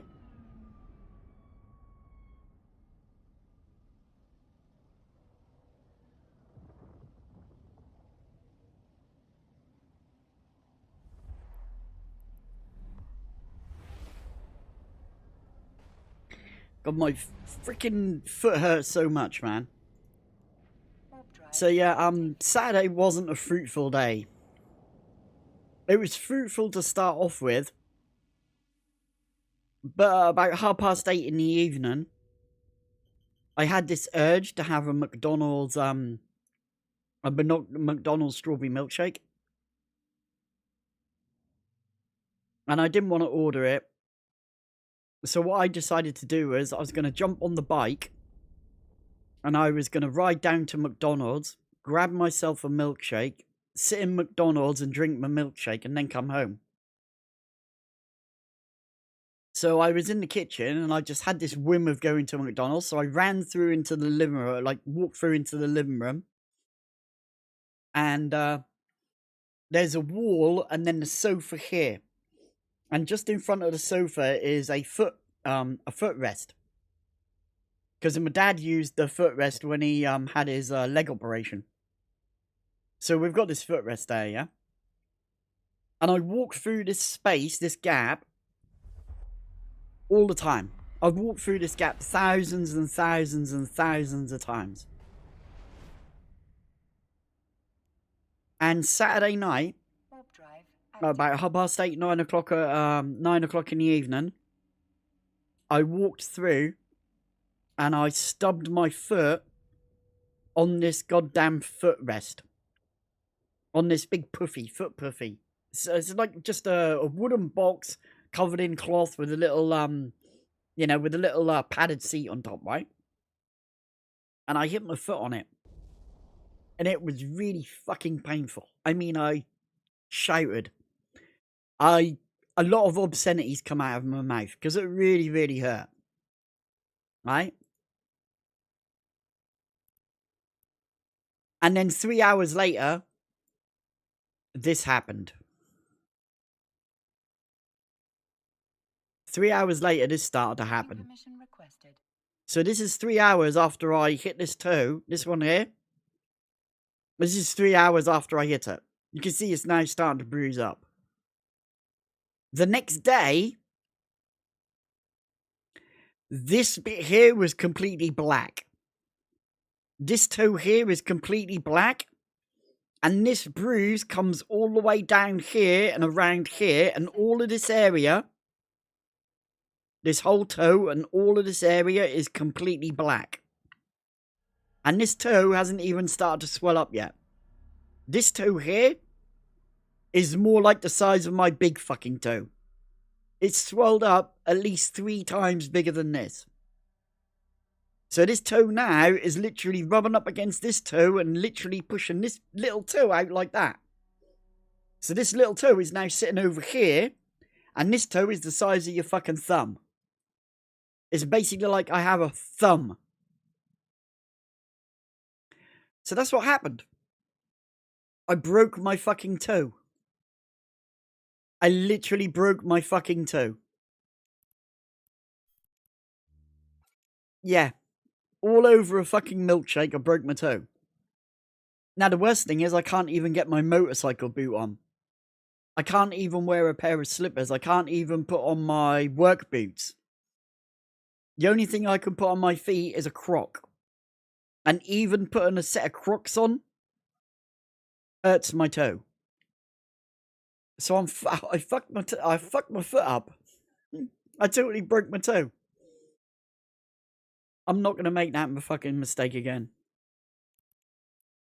I'm not gonna fucking make that mistake again. Right, we gotta go back. We got some more stand-ins there. Let's go.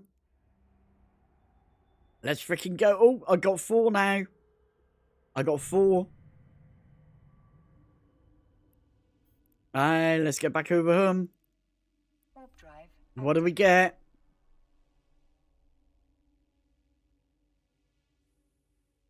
$25,000, $25,000, 37,000. And a reward bundle. 5,000 credits and 1 small endurance armor repairer. Holy shit, we're getting rich, guys. We're getting freaking rich.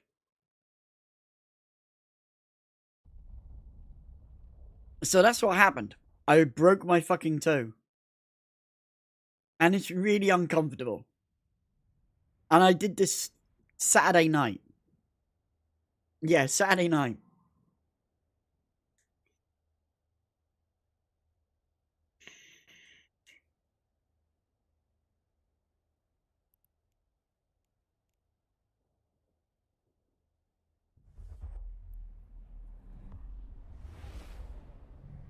At like 12 a.m., I was still trying to put my boot on so I could go and get a fucking McDonald's milkshake.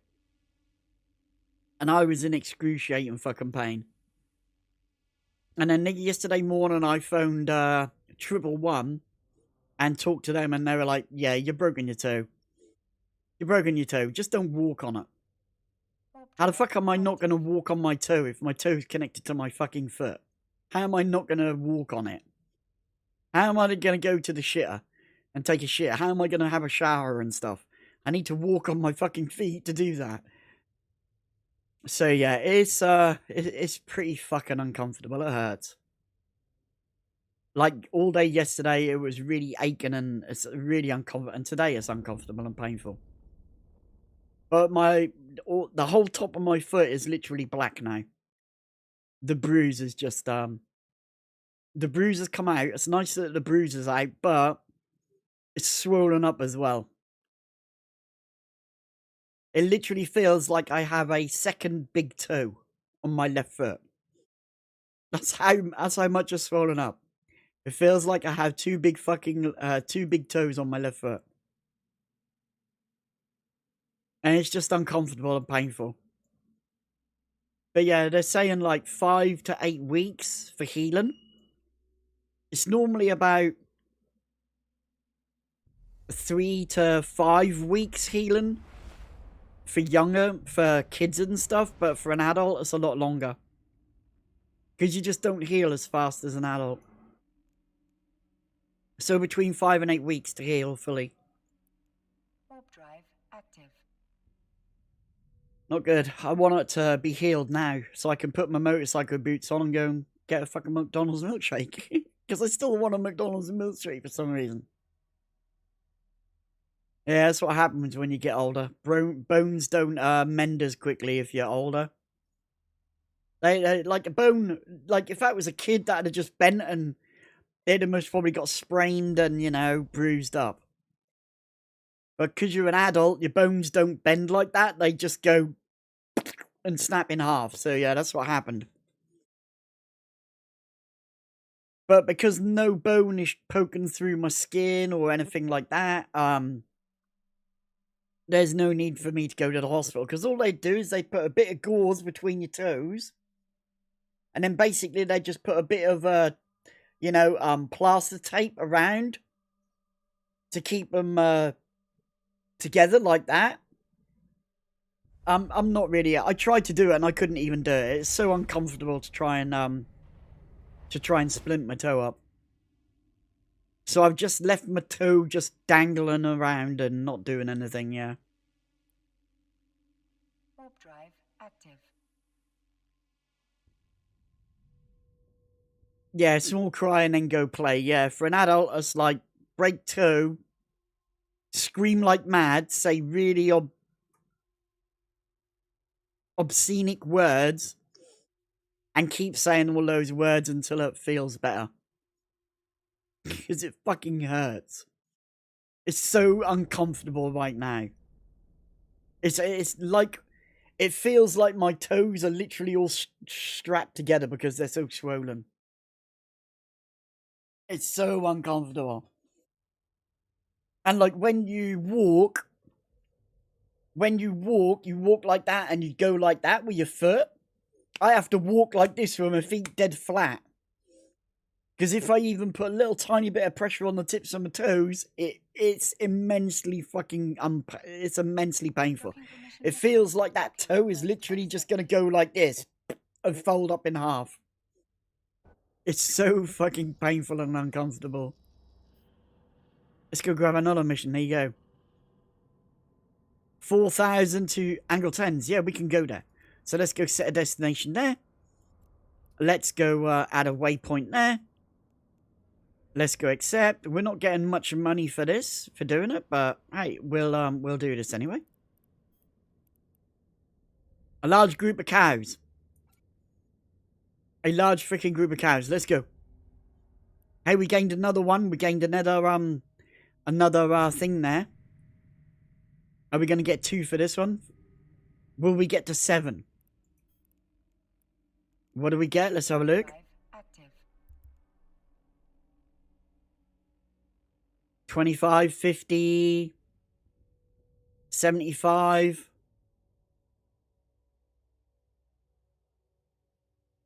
105, 112, 113 ISK. We got a load of ISK here as well. We got another 50,000 ISK there. We're doing pretty fucking good. We're doing pretty fucking good. Let's go. Oh, we're in warp. Don't worry, little moo-moos. You're safe. You're safe with me, moo-moos. You're totally safe. How much are they worth? How much are they worth? No contracts. No contracts. Nobody wants to buy cows. Nobody wants to buy cows in Lvl4. What the fuck? What the fuck? No one wants to buy a large group of genetically enhanced cows off me. What the hell? CCP, you need to fix this, man. You need to fix this. Look, nobody wants to buy cows off me. Why does nobody want to buy this beef off me to create steaks?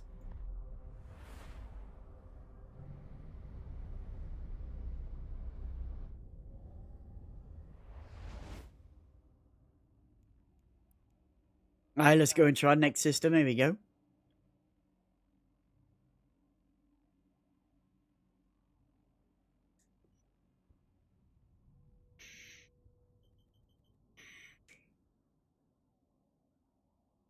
We could also look in that Lawley Point store and see what they sell in that Lawley Point store. They might actually sell some cool stuff in that Lawley Point store. We should check and see what they got.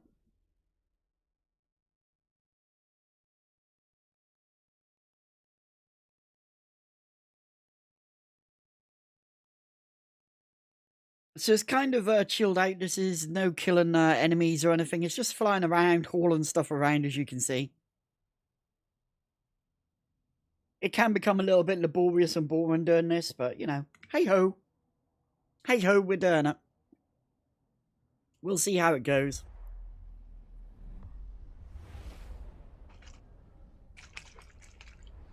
So it should be there now. Yep, there we go. Let's go dock up. Let's go drop these cows off and cash in.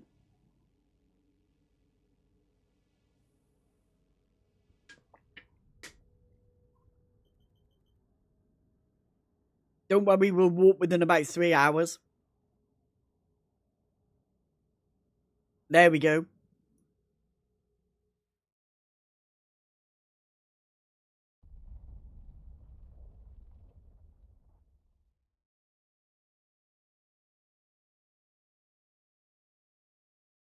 And we should be doing pretty good here. There you go, I'll swap the music over.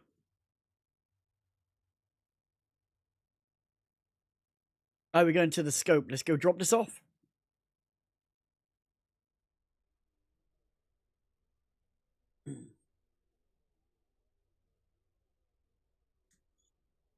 Docking permission requested. Docking request accepted.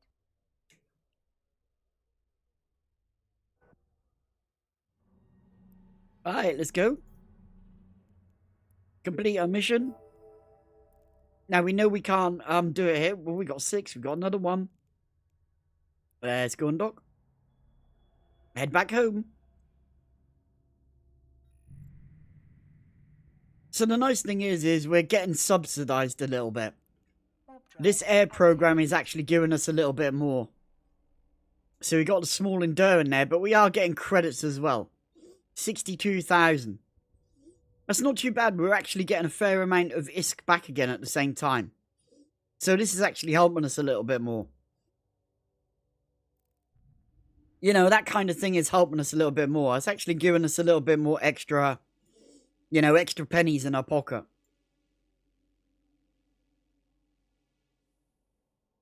Even though this mission is a level 3 and it's not exactly paying out huge amounts of LP or anything, we're actually making a little bit extra by getting these air program stuff done. Look, we're doing okay here, yeah?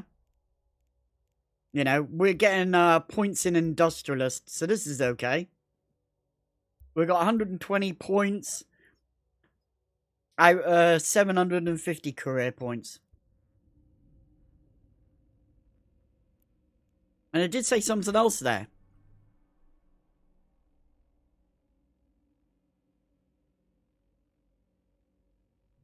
50,000 skill points here if we get this far. 75,000, 100,000, 125,000. So we do get skill points as well as we go along. Alright, let's go into cat. And we also get that ISK as well, and we get some little modules and stuff. We got a an armor repairer module, so, you know.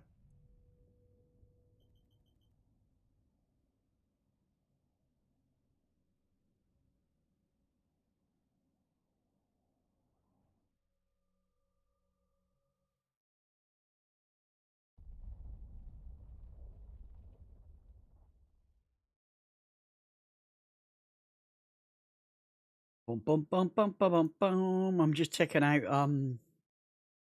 Discord that I'm on. Let's go over here.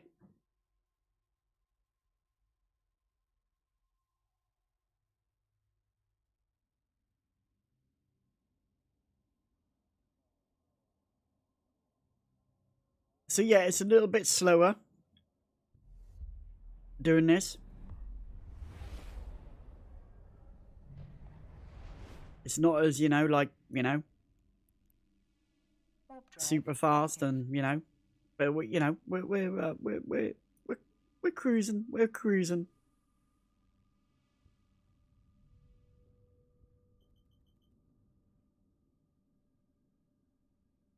Maybe the level 4s will be a little bit better. You know, maybe the level 4s will pay out a bit more, but then it means we're carrying more stuff. We're carrying a lot more stuff.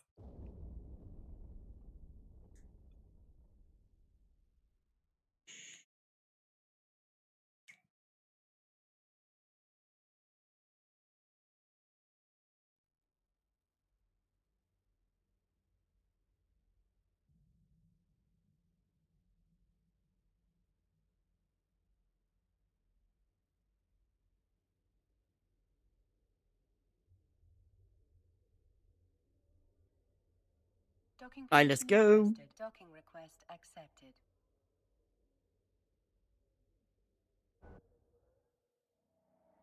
Now we've done that, what we're going to do is quickly check our agency. Well, we're going to set this to any highest available. We're still only at level 3. When level 4 pops up, we can do a level 4. So we'll wait for that. We'll go level 3 again. Here's our level 3. Let's go have a look. Where you going? Party goods.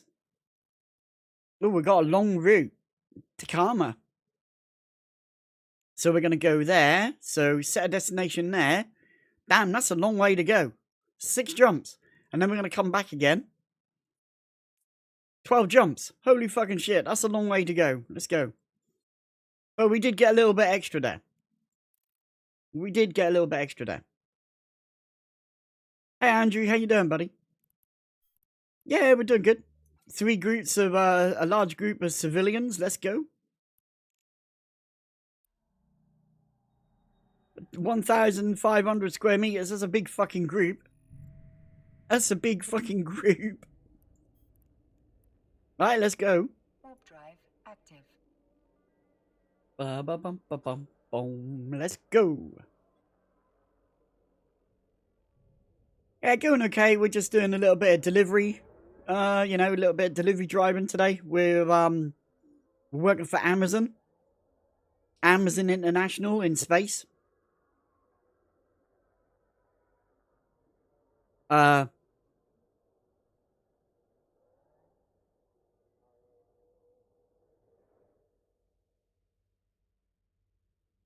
doing we're working for Amazon International Space Trucking.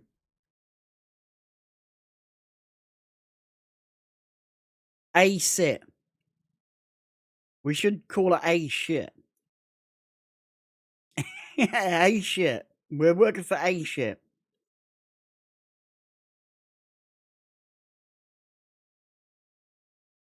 Amazon, where's my parcel? It's in my fucking hauler. I'm bringing. It's all right. I'm gonna drop you off a group of civilians. Estimation about 8.5 hours from the speed of the ship, because it's a really slow shit. It's a really slow, crappy ship. So yeah. Let's go. I'm on my way.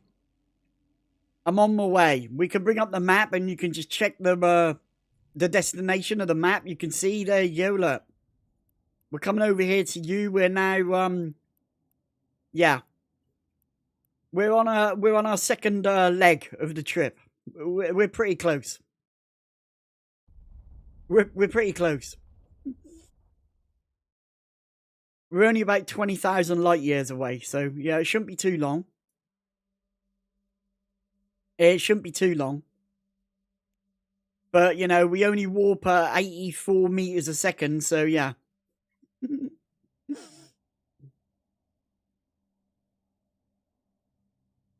Alright, let's go. We've got 6 boxes already, 6 career things to claim. We've got 6. Let's see if we can make that 7 or 8. You know, we'll try and chill on that. We'll try and chill that.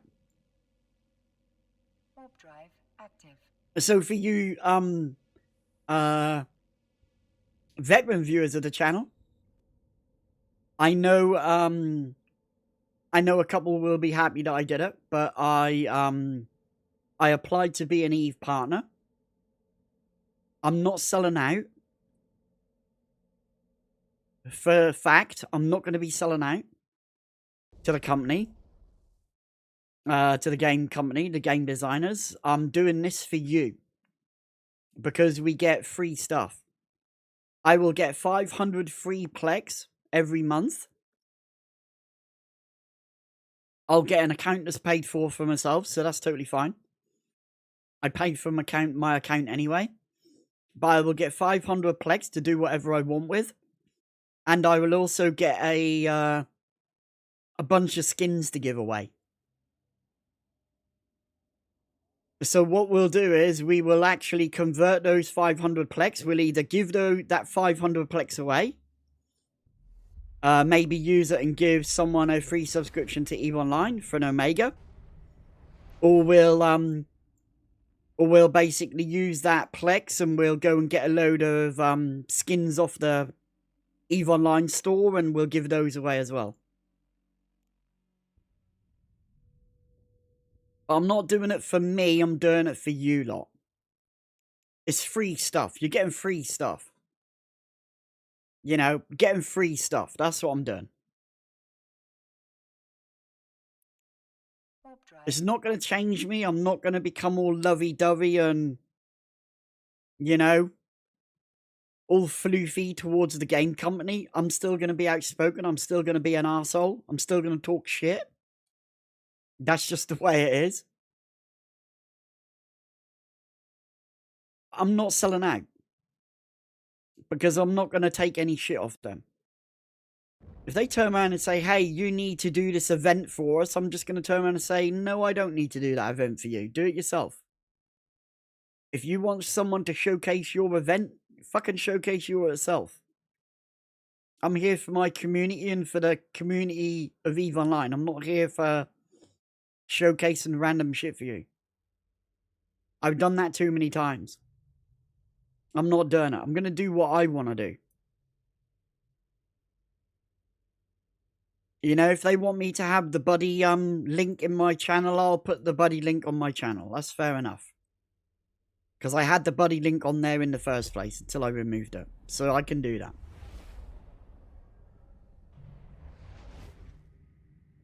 But I'm not going to soft tongue them. If they come to me and ask me for positive vibes, they're not going to get fucking positive vibes. Because if they do shit to the game that really pisses me off, I'm going to be outspoken against it. That's just the way it is.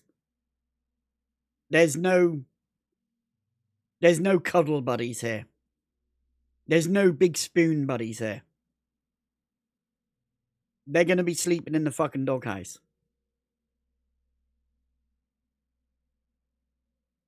Yeah, I'm going to do what I enjoy doing. And what I enjoy doing is treating EVE Online as a hobby that I do. And streaming as a hobby. I'm not going to sell my soul just to get free shit. So I can give it away to you guys. I'm not going to do that. I'm not going to sit there and tell everybody that the game is in good health when it really fucking isn't. I'm not going to lie. They're going to have to deal with that. You know? If they don't like me being outspoken against them, they need to change their ways and make it so I'm more happy with them. You know, if they add stupid shit into the game, I'm going to tell them they added stupid shit into the game. Warp drive active. You know, I'm not going to be all happy and dolly just because they gave me a fucking ice cream. If they want me to be happy and dolly, they're going to have to give me more than a fucking ice cream. They're going to need to give me half a fucking Christmas cake with lots of custard, you know, lots of custard and, you know, sprinkles on top and, you know, and not give me a little tiny fucking spoon. I want a giant fork to eat my fucking cake with. You know? Yeah, sometimes I'm going to say they did good stuff, you know, because they do. Sometimes they don't make mistakes and don't add shit into the game and actually do stuff that's pretty fucking cool. You know? Like Warp to Zero on Gates. Fucking amazing. The best thing they could ever have fucking done. One of the best things they ever done. Added Warp to Zero to Gates and stuff. Super cool. Warp to Zero at a station. Super cool.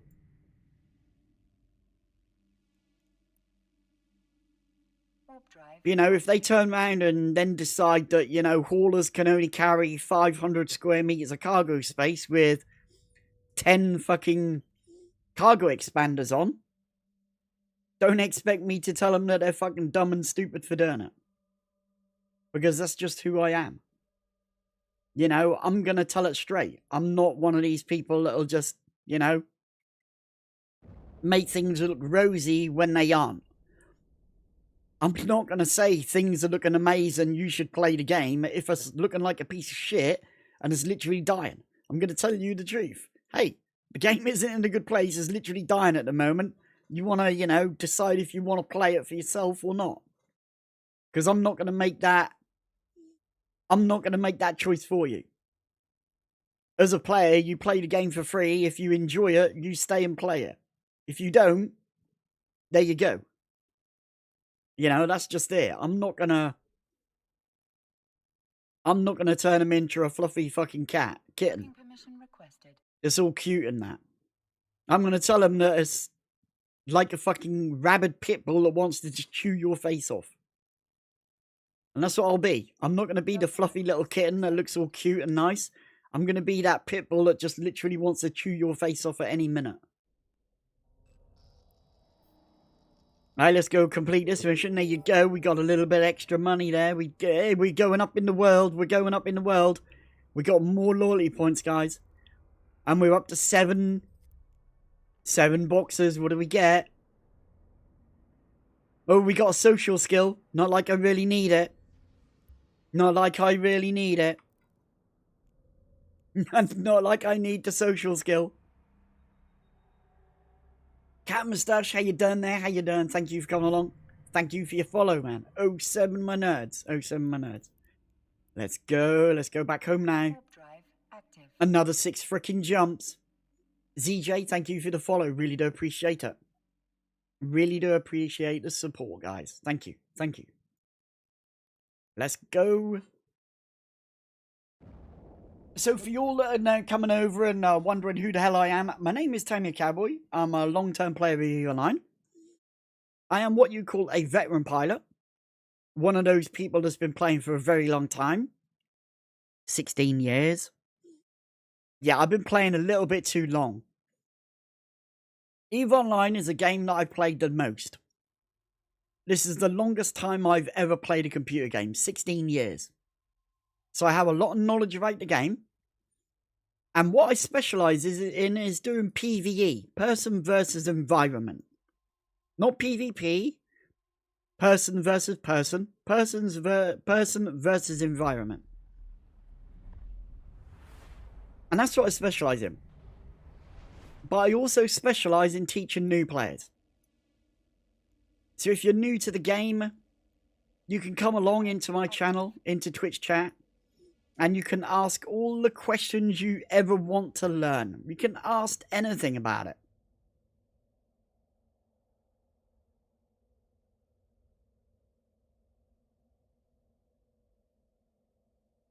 Eve gained 124 new player account last week. Positive growth. Yeah, how many of them stayed after 1 week? 24. 24. I don't know how many stayed. I'll just say, you know, it's not 124 that stayed.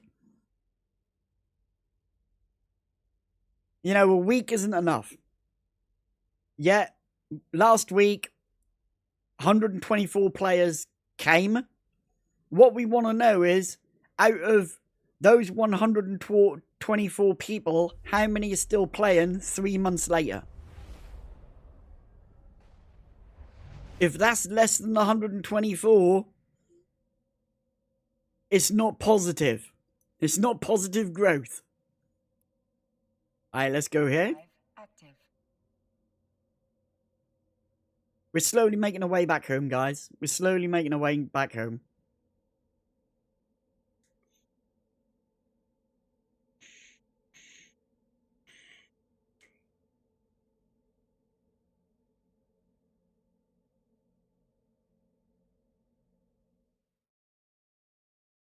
See, the thing is, when CCP tells us this stuff, they're like, yeah, we had like 300 new players come, you know, blah, blah, blah, in the last 2 weeks.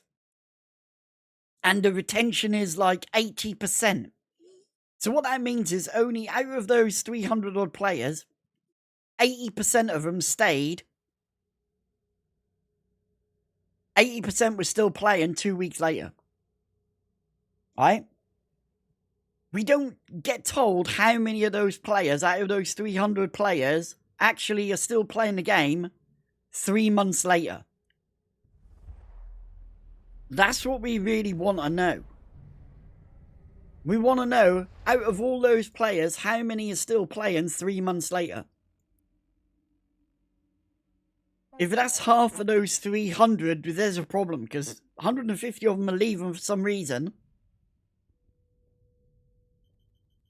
But why? And how can we stop that bleed out? You know? Guaranteed it's not about everything, you know? Not many people like, you know, EVE Online. They come and play and they don't like it. That's fair enough. Because EVE is a fairly niche game. But if those players did enjoy playing the game but they left, there's a reason why they left, and we need to know that reason. Because that reason could be a problem. Speaking of, I've got a question. I'm about to set up an Astra house next week, mainly for clone swapping. If it gets under attack or whatever reasons, will I be able to pull the clones out? No, you won't be able to pull the clones out. Will you have access to the clone bay? No. No, those items will get turned off.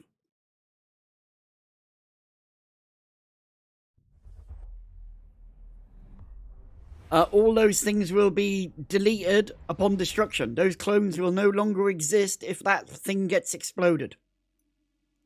If that thing dies, they explode. Warp drive active. Those pods in there, those little clones in there, they go and squished. They're gone. They're literally gone. Owning an Astra house is not a good idea. Especially if you're a really small group. It's not a good idea. You know, if you're a large group, it's a good idea to own one of these, because you can fight to keep it alive.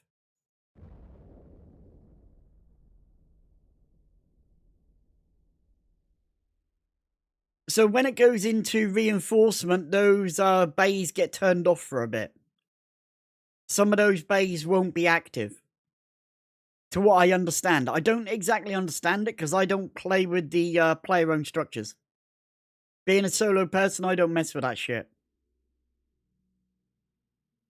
But you will get griefed. If you're like a solo player and you own one of those structures, people will come and blow it up just for the shits and giggles of it. Because that is worth money. You know, that's going to drop a a station core worth 5 million, 5 million, 30 million ISK or whatever, you know, a billion ISK, they're going to take that. They don't care about that. You know, to them it's just a shiny kill mail, you know, so they can swing their E-paint peen around and that.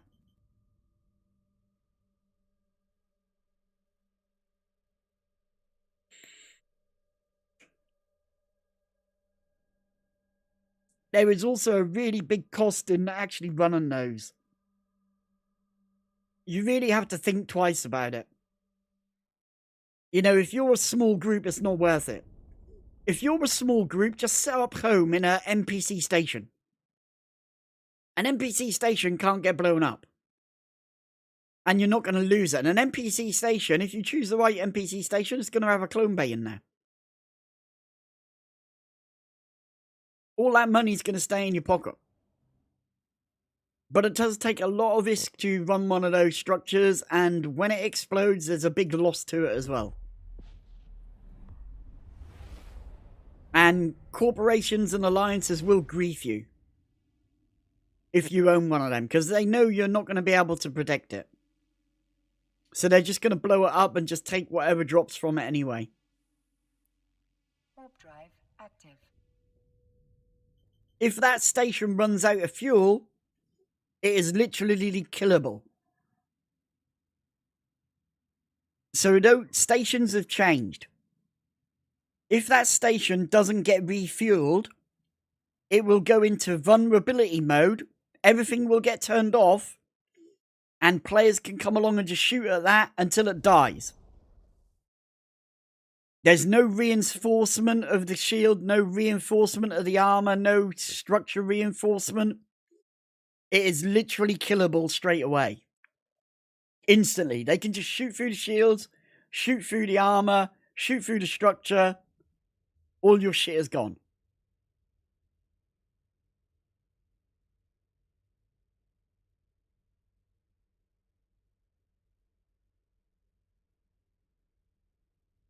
It is what makes people quit, because a lot of people store all their stuff in there, everything they've got in those stations.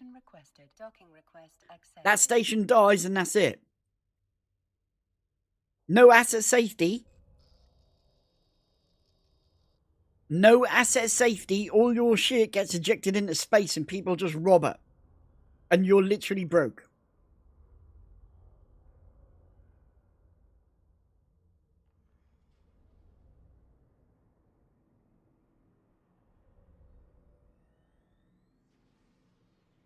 Yeah, all that shit gets lost. You need to be very careful and aware of doing that.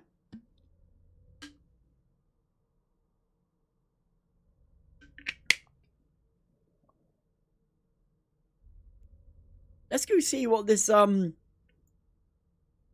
go see what this gives away for stuff. Warp drive, prospector, astronomic, 2% reduction in immediate maximum scan deviation. That's not bad. What's this one? 2% stronger scanning strength with scan probes. That's pretty fucking good. Ammo, faction ammo. Yeah, not really interested in faction ammo. Faction missiles. Oh, look, Caldari Navy rockets. That's pretty good. That's pretty good.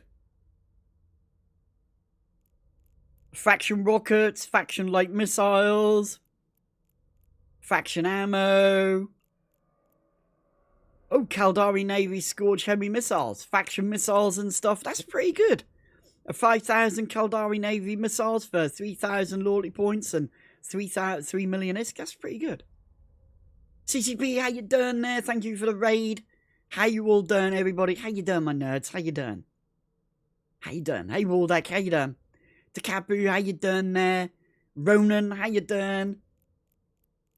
Hello, everybody. Tor, how you doing there? Mikos, happy Monday. Happy Monday to you all. Hopefully it isn't blue.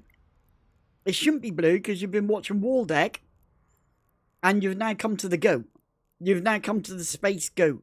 Or, some people call me the space Gandalf because, you know, Yeah, you're cool if you sport a beard. You know, and mine is going grey. Mine is going grey. Mine is not grey. This is not going grey and white because of age, old age. Even though I am old, I'm getting old. I'm near, you know, I could be your granddad. This is the stress from playing EVE Online. Okay. This is all the stress from playing EVE Online. Okay. This is why my beard is white. It's literally the stress of playing EVE Online. Okay. If you, you know, if you have kids and that, you can always tell your kids that you're talking to Father Christmas online.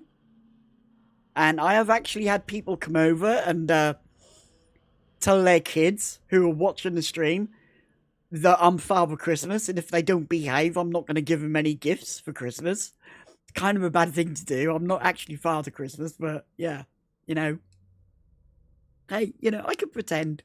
Ho, ho, ho, Merry Christmas. I shouldn't be saying that. It's freaking October. It's nowhere near Christmas. Anyway, for you lot coming along, my name is Tammy Cowboy, the old Space Goat. I am a veteran pilot of 16 years. I've been playing EVE for 16 years. And what I do is I teach new players.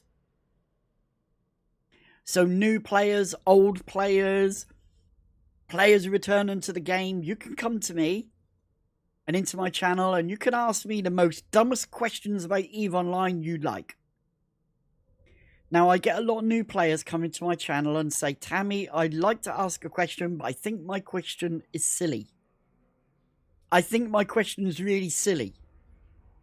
The only thing about your question being silly is you not asking it, because you're not going to get an answer. So don't be afraid to ask questions. If Waldeck is streaming, don't be afraid to ask him a question. If Bjorn B is streaming, don't be afraid to ask him a question. Ask us questions. This is what we're here for. You will get your answer, and you'll get an answer where you don't have to sit on a forum for 3 weeks waiting for someone to reply to your answer, to your question. Don't be afraid to ask questions, okay? What we're doing right now is we're doing distribution missions. Basically, I have this giant space truck. I'm filling it with goods, and I'm delivering it to other stations. Basically, I'm the Amazon of EVE Online. It's basically what I'm doing. I'm pretending to be an Amazon driver and delivering parcels. So that's what we're actually doing at the moment. And we're getting this cool stuff from the air program. Look at this. I've got a bundle here where I get 5,000 credits, 50,000 credits, and one small enduring armor repairer. 37,000 credits there, 25,000 credits there, another 25, 62,000, 25,000. I've got another 25,000 credits there and a social skill book. I'm getting free stuff from this. I'm getting free stuff from this. Just from doing random stuff. I'm on 120 points of 750. So when I click this, my points will go up. You can see here I've got 10 points there, 25 there, another 10, so that's 45 points. Another 10 there, that's 55 points. 65. 80 points. I've got another 100 points. And if I get to here, I'll get 50,000 skill points. 50,000 SP. That's not too bad. I'll get 3 skill points. The higher I build this up, the more I get. You can see. I'm 120 out of 3,000. So if I get 3,000 career points, I'll get 125,000 skill points. 100,000, that's 225,000. 75,000 and 50,000. I'll get a lot of freaking skill points. For free. Let's go over here and talk to our thing. First off, I want to see how high our standings are to this. Oh, they're not very high. They're not very high. We need to do some more grinding, guys. We need to grind more. Let's go grinding. Let's go. Where are we going? A large group of dudes to add lands. Let's go. Set destination there. Right click on this one here, the pickup location, because I want to come back here and add waypoint. So my trip has been set. I'm going to be taken to this station here, and then I'm going to be returned back to this station where this agent is. Let's go accept this mission. Let's go into our item hangar and drop these warriors into here. Well, they're not warriors, they're fighters. They're basically soldiers of fortune. Let's go on dock. Let's go travel. Let's go. So yeah, don't be afraid to ask questions, okay? That's what I'm here for. Tell me a cowboy, check the markup for each item. Some of those go for a lot. Loyalty points are the moneymaker for missions. Yeah, I guess that. I guess they are. The only things that's blue is your toe. Yeah, my toe. My toe is blue. Warp drive active. So on Saturday, I decided I wanted a McDonald's strawberry milkshake. I haven't had a McDonald's strawberry milkshake for like about 4 or 5 years. And I had this whim. I was going to jump on my motorcycle, ride to McDonald's, grab myself a milkshake, sit there in the McDonald's store, you know, slurp my own milkshake, jump back on my bike, come home. So about 8:30 in the afternoon, in the evening on Saturday, as the Alliance tournament was going on, I decided that I was going to go to McDonald's. So I went to grab my motorcycle boots, and I didn't have any shoes on, and I stubbed my toe. And I said some naughty words. Lots of naughty words come out of my mouth. For about 2 hours, lots of naughty words come out of my mouth. And it was really uncomfortable. You know when you stub your toe, you know, about 10 minutes later it's all fine. You know, it hurts a little bit, but not really bad. Well, I stubbed my toe and it was still freaking hurting. That was like 3 hours later, that was like so uncomfortable. I was like, what the hell's going on here? I could feel this throbbing pain, and it felt really weird. It felt like my foot was growing. Like literally my foot was growing. So I pulled my sock off, and there was this big black bruise coming up. And just touching the skin on my toe was immensely painful. I mean, literally causing my eyes to water as that painful. So yesterday morning, I called the emergency number 111 in the UK. Had a chat with them, and they were like, yeah, you've broken your toe. The worst thing is I can't even get my motorcycle boot on to go and get a McDonald's milkshake. I'm literally stuck indoors now. It's going to take between 5 and 8 weeks to heal. So yeah, Warp drive active. Yeah. The moral of the story is, if you want a McDonald's milkshake, don't get one because you'll most probably break your toe, like I did, okay? So yeah, I broke my toe for a McDonald's milkshake. It's not really a good swap, is it? It's not really a good swap. And the worst thing, I didn't even get a goddamn milkshake. I didn't even get a goddamn milkshake out of it. I received a broken toe, but no milkshake. So yeah, yeah. So I'm stuck. Now, the funniest thing was they said don't walk on it.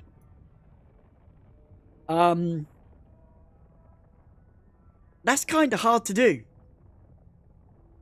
That's kind of hard to do because your toe is connected to your foot and your foot is connected to your body and you walk on your feet. So how can I not walk on my toe if it's connected to my foot and that is inevitably connected to my leg? My leg is connected to my body and my feet are used for walking. Yeah. Don't walk on it. That was what they told me to do. Don't walk on it. So yeah, I'm kind of... It's uncomfortable. It hurts. It still freaking hurts. Warp drive active. Take care, Waldeck. Enjoy the food, man. And feel free to lurk. Of course you can feel free to lurk. But like I say, ladies and gents, don't be afraid to ask questions, okay? Even though I look like a scary monster, don't worry, I can't bite you. I don't have any teeth, okay? So don't worry, I won't bite you because I don't have any teeth to bite with. But don't be afraid to ask questions as well. So at the moment, we're flying our hauler. Look at this sexy beast here, look. Damn, look at that. Thick, man. So freaking thick. The thickest ship in EVE Online. So we're flying a Mar hauler. And we're collecting products up from our agent and delivering them to different stations around the EVE Online universe. And each time I do this, I get paid a little bit of money to go in my wallet, make me a little bit more space richer. And I also get loyalty points. So let's go talk to our agent. Going to complete the mission. And we got a little bit of risk there. And now I undock and go back home. 7+, we've got some more there. Look, we've got 8 units. What do we get? Let's have a look. Let's have a look. That's what we got. We're getting a lot of credits here. Look at all this money coming in. Nice. Let's go. Let's keep going. We'll get into the station and we'll claim them. We'll get back in the station and we'll go back home. We'll claim them and see what we got. We should get a fair amount. This is extra. We're getting paid for doing the missions, but the air career thing is actually giving us extra pennies in our pocket. It gives us free skill books. It gives us like modules. We got a little small armor repairer. We're getting skill books as well that we can use and train if we need to. Do we have the social skill book? Let's have a look. For social, we want to go over here. Do we have it? Yeah, we have the social skill book. So that's kind of no good to me. You know, if we got something like connection skill book, that'd be good.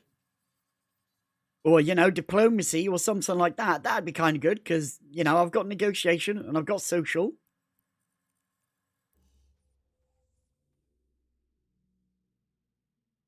Let's keep going.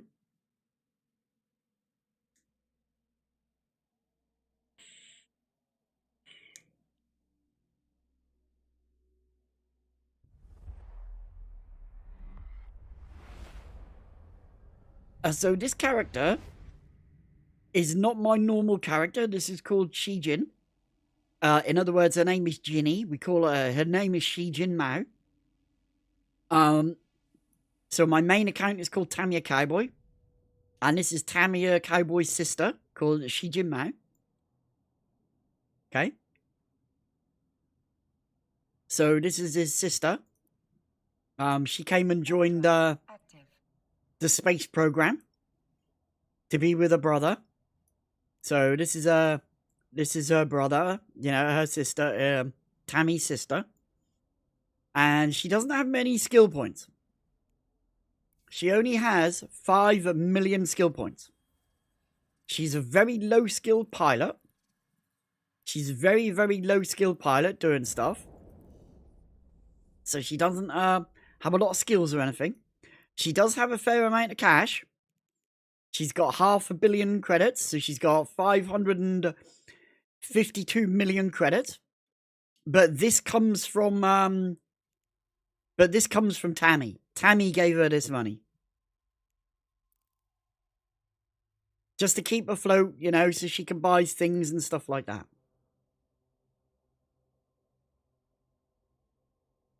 Yep, this is not a new account. This is not on a new alt. This alt's been around for a very long time. She's pretty old. She just doesn't get used.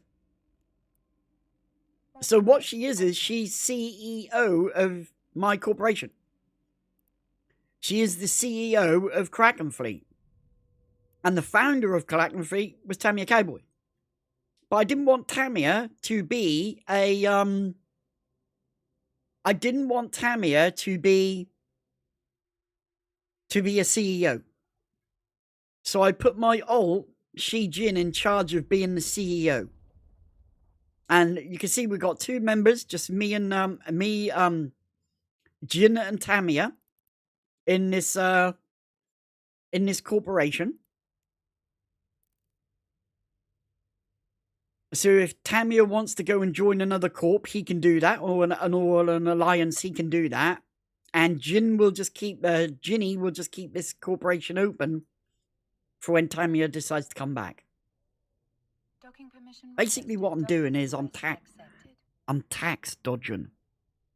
Because if you're in a NPC corporation, you have to pay tax. You will pay tax. But if you notice here on my wallet, every transaction is green. This is a reprocessing tax, right? Market tax, skill purchase. These are all taxes that I'm paying, yeah? Right? Now, if I was in an NPC corporation, I would pay tax on the mission reward. On the mission reward and the bounties. I'd be paying tax. But being in my own corporation, I can set my own tax rate. And you can see my tax rate is 0.0%. So I don't pay tax. So every single ISK I earn goes straight into my wallet and doesn't get taken away from me as tax. So basically I'm tax dodging. Okay, that's what we're doing. Let's go get another one. Let's have a look. So this one's going to take us into low sec. Not a good idea, because we're in a really slow ship and we're just going to deliver 4 goddamn genetically modified cows. I'm not going to bother that. There you go, we're going to go take some small arms to someone. So we're going to come over here. We're going to click on this one here first. Drop off. This is where we want to travel to. Set our destination to there. Now, when I get there, I want to come back to this agent. So I'm going to go to the pickup location and I'm going to right click and I'm going to set that as add a waypoint. Now, if you look here, what that has done is set my destination to that system in Hesserin, and then has set a destination all the way back to the station. So a round trip of 6 jumps. Now we go to the item hangar. We're going to view this mission. We're going to accept it. We're going to grab these large crates of guns and that. We're going to put them in there. We're going to undock and we're going to go fly and drop these off. So let's go. Back on our Amazon delivery route. Let's go. Warp drive active. So here's the ship we're using. This is called a Bestower. It is an Amar hauler.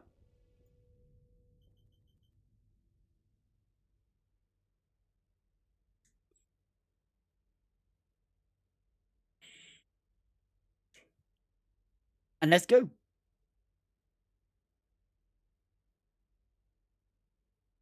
Now, as usual, please make sure you keep yourselves hydrated. Even if you're just watching people's streams and streamers' streams, make sure you keep yourself hydrated. Get yourself a little drink.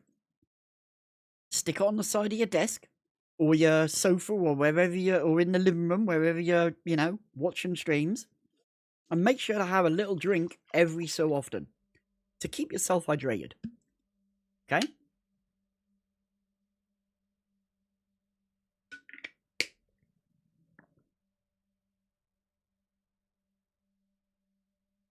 If you're a streamer, you should be doing this all the time.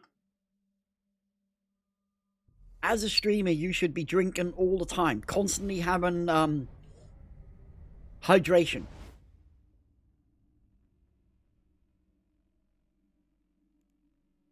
If not, what will happen is you will start to get a sore throat and your throat will become sore. Because you're constantly engaging with your stream and your viewers. You're constantly talking all the time. You will get a dry throat. You'll get a sore throat and you'll get what we call streamer's throat. It's very uncomfortable. It'll be hard to eat, hard to swallow. And it is because you're not keeping your voice box and your throat hydrated with liquid. So make sure you do that. Make sure you keep yourself hydrated. A lot of new streamers fall into that problem where they get a really sore throat when they first start streaming. Having liquid and having a drink, having a sip every so often will help that. It won't stop it. It will help it and ease it. Your voice box and your throat will get used to you talking all the time when you're streaming over time. It takes a while to become accustomed to that. Because if you go to work, you'll go to work for 8 hours. Do you talk to your work buddies for 8 hours? No, you don't. You know, you'll say hi and then you'll go and do your job and you basically don't talk to anybody. But as a streamer, you're constantly talking, okay? You're constantly talking 24/7. Interacting with your viewers and explain what you're doing. Especially in Eve, you're explaining what you're doing a lot.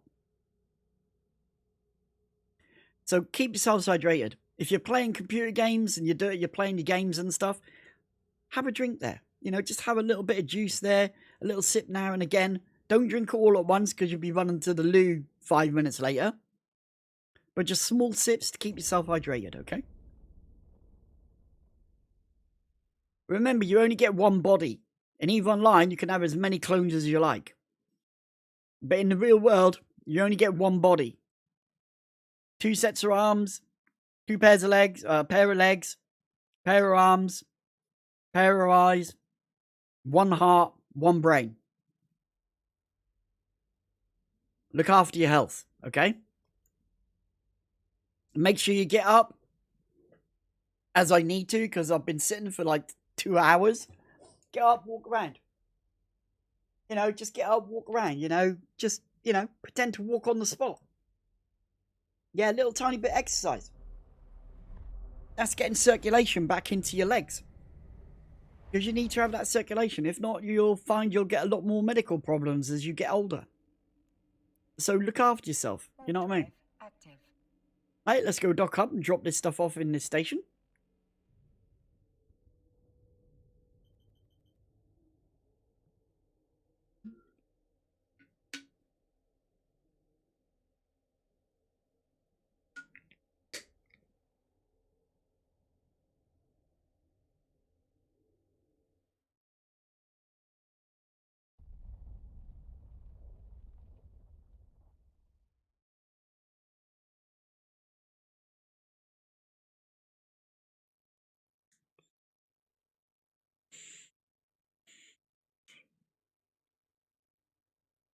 Here we go.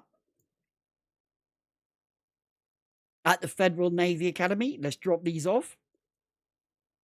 You know, being a Navy Academy, they're going to need weapons. So we're just going to hand off their weapons to them.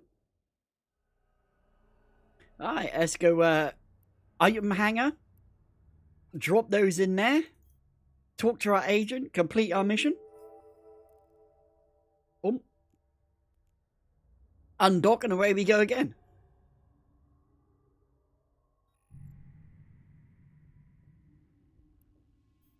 Let's go. Warp drive active. So now you can see my destination has already been set up here to take me all the way back home to my agent station.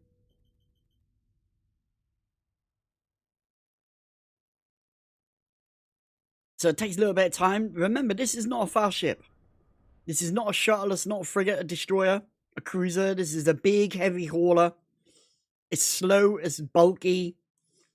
It takes a good while to get into warp.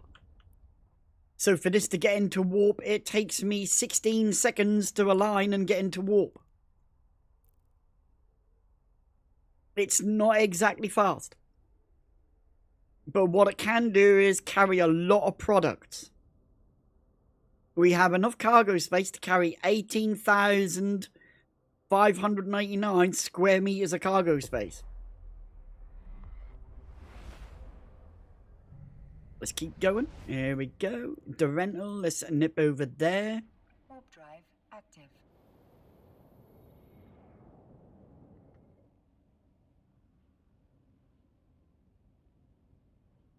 Yep. A hauler full of cargo extenders. Yep, that's what you see. There she is, look. There she is. All extenders. And control, damage control, and a couple of shield things, yeah. You know, it's gonna die, it's gonna die. It's 8 million ISK. If it's gonna die, it's gonna die. You know, if it gets shot at, it's not gonna survive. These things don't survive, okay? They're just made to haul stuff. They're not made to, you know, survive in a fight. They're not actually made to fight. So, you know, it's kind of pointless, you know, trying to stay alive. If you're gonna die, if you're flying the ship, you're gonna die. That's just it. There's no ifs or buts about it. You will die if people start shooting at you. There's no way you're gonna escape either. Because this is not the fastest ship in the, you know, in the game. This does 84 meters a second. That's pretty damn slow. You could walk faster than this ship. Warp drive active. But what we're doing is just showing how to do distribution missions. What other things you can do as a new player. If you don't want to do combat, you can do this sort of thing. It's chilled out, easy to do. You just pick things up, deliver them to another station, walk back around. You're just constantly traveling. It's kind of nice and easy to do. You know, helps you get around, allows you to see different areas of space as you're doing it. You know, the last one we did was like 12 jumps. Sometimes it's a couple of 3 or 4 jumps, 1 or 2 jumps. Sometimes it's 12, 15 jumps you have to do. So you get to see different areas of EVE Online doing this. You don't make a lot of money from doing it. It's just something that's chilled out. It doesn't take a lot of skills to do this. You can do it with very low skills. It's just something better than if you're just bored of mining, you can do a couple of these things, you know? Alright, let's go duck up. Drive active.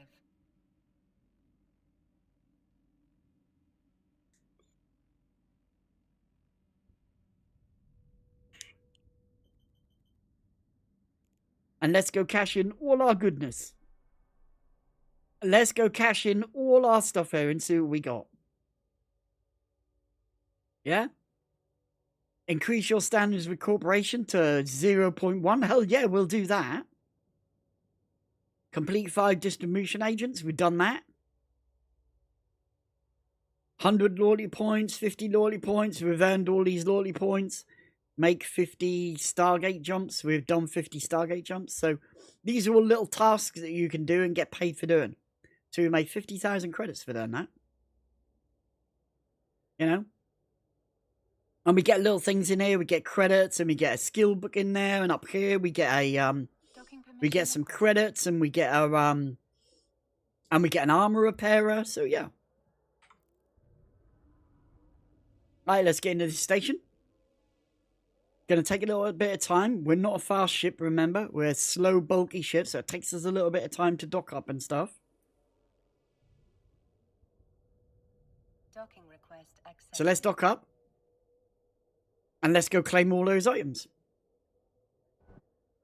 Now the nice thing is we do have a Caldari. This is a Caldari corporation. So we get Caldari things here. And look, if you roll all the way down here, we'll get a chance to get Caldari ships, hopefully. There you go, a Griffin Navy issue. What else have we got down here? Anything good? Just that? Is that it? No, we get a Caldari Navy Hookbill, we get a Navy Osprey, a Carrot Gold Navy, we get a Drake Navy issue, and a Raven Navy issue. Okay. Okay. You know, we get this here, but we need one of these Nexus chips. We don't really get those. Can we buy those Nexus chips in here? It'd be nice if we could actually buy those Nexus chips with our loyalty points. But it seems like we're not able to. So now we have to find out where we find those Nexus chips. That's going to be a pain in the ass. It would be nice if we could actually buy them from the loyalty point store. You know? But we get a lot of this stuff. We've got the prospector stuff here as well that we can use. Hacking. Salvage. Environmental. There's a lot of things you can buy from your loyalty point store. Right, let's cash these in. Let's go. So we're going to click claim all. Boom, boom, boom. And we went up. Did we go up? Yeah, we did. We went up. There we go. We went up. Let's come out of there. Let's just go back in there. 255 points out of 3,000. So we've got a good way to go to get to there. So 1,500 points will give us 75,000 skill points. We've still got a way to go.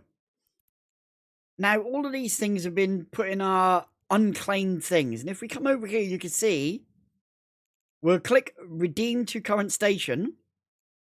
Yes. And we'll get 337,000 ISK. But more so, we've got this here and this here. So I'm just going to sell that if we can. Yeah, we'll sell that. And I've already got this book, so we'll sell that. Can't sell it, nobody wants it, so I'll just trash that. I'm not going to need it, I've already got that skill. But I could sell that or give that to another player, but that's that done, yeah? And with that, that's me done. So what we're going to do is, we're going to come over here, and we're going to stop the music. And what I'm going to do is something that I always do on my stream. I'm going to allow you, the viewers, to be in charge of the stream. So let me grab you all and bring you down here onto the screen. Let me transport chat into this window here. So give me a second. There you go. Chat is now transported. So you've got the never-ending screen of doom here. And what I'm going to do is I'm going to show you who is streaming EVE Online. And basically, you, the viewers, get to choose who you want to go and raid. So I'll come to Twitch, click on EVE Online, and you can see here we've got Arnhort, EVE Online, doing his thing there. It looks like he's flying like a scorpion, or looks like a scorpion or a navy scorpion there, or maybe even a widow. So I hope he's doing missions. He's doing mining missions in industry. Not sure what he's doing. Looks like he's moon mining or something there. Or he's mining or something there from moons. You got myself here. Rushlock is doing his stuff. He's doing exploration. He loves exploration. He's really good at doing that. The Flower Fallen is doing some PvP. Vinegar Douche is doing his wormhole stuff. Spielhorst is flying a Tengu. We've got Ingenious Game, and he's playing EVE Online mining, but he's doing all other random stuff as well. Dirty Miner Senpai, mining in EVE Online. Rob the Red Panda, entering the EVE Online universe for the first time. So he's a new player, coming into EVE Online, and he's doing the he's doing the tutorial there. Slated is just playing EVE Online, doesn't say what he's doing now. Godspeed is playing EVE Online with an RTX 3080 now, he says. Melantropy is doing some mining. Sock Monkey J is learning to play EVE Online and mining. So it's up to you who you want to go and raid. Now you can go and raid a totally new player. You can go and raid Rushlock or Flower Fallen, or you can even go and raid over to Rob the Red Panda. It's totally up to you who you want to raid. But if you want to raid someone, you need to tell me in Twitch chat so I can see. Rushlock sounds interesting. A new player, that could be fun. Andrew, let's go show Rob some love. New players go a long way. Yeah. So you want to go, you guys want to go and raid over to Rob the Red Panda. And we'll go show Rob the Red Panda a little bit of love. We're definitely going to boost him up because we've got like, what, 98 viewers it says there. And how many does he have? 2? Damn, that could be a pretty big raid. That might even scare him a little bit. You want to go see the new player, yeah? The new player? Azov, yeah, the new player? Remember, it's for you guys to choose, not me. You just tell me who you'd like to go and see, and, you know, we decide as a group and we go raid them. Devilius, thank you for your follow, man. Really do appreciate it. Red Panda. Right, let's go. What we'll do is we'll go sneak into Red Panda's channel, right? And see what he's doing. So let's sneak in. Shh. Don't go and tell him, because I can see you all in chat, okay?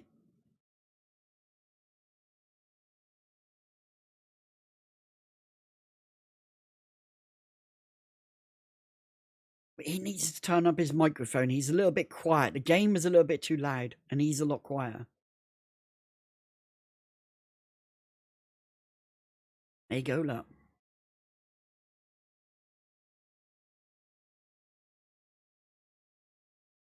He's doing the right thing. He's taking a drink, guys. He's doing the hydration thing now. He's doing the freaking hydrate. 15 followers, guys. This guy needs another follow. There you go. Right. So, we're going to go raid over to Rob, okay? Don't go over there and snitch, because I can still see him. I can still see what's going on, right? I can see when you go and snitch to him and tell him we're coming. But we're going to go surprise him, okay? So let's get over there.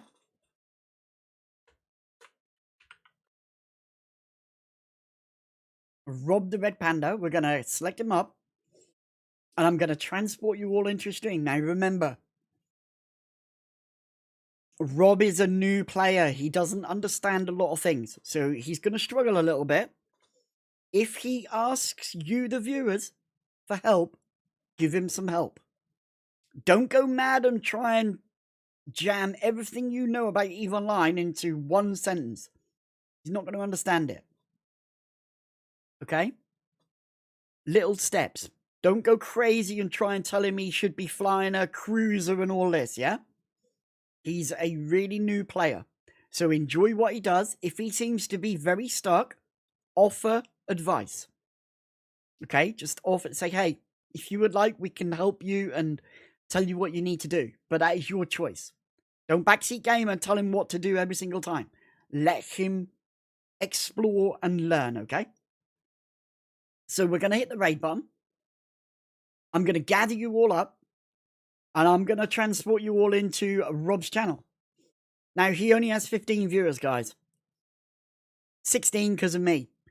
Let's try get his viewers up as well. Give him if you like his content, give him a follow, check him out, you know, do the nice thing. Show him the love from the EVE community. Now, as usual, I've been your host and your streamer here today. My name is Tamia Cowboy, the old Space Goat. Hopefully you've enjoyed the show, had fun, and learned some stuff. Now, tomorrow is my day off. I don't normally stream on a Tuesday, but I've had 2 days off, so I may stream tomorrow. It depends how I feel with this goddamn foot of mine, this bad toe of mine. If I'm live, I'm live. But if not, I'll return on Wednesday at 1 PM EVE Online time. 1300 hours EVE Online time is when I normally stream. If you see me tomorrow, I'm live, cool. If I'm not live, I'll be back on Wednesday. So until then, as usual, please be safe out there in the real world. Please be safe on EVE Online. It is dangerous. Fly your ship safe, and if not, go flying. Goddamn sexy, dangerous. I will see you all tomorrow. So with that, tomorrow or Wednesday. With that, good night from me. Good night from you, ladies and gents. God bless. 07. Let's go over and raid Rob. Show him some love from the EVE community right about now. So good night. God bless. 07. We out of here. Let's go raid.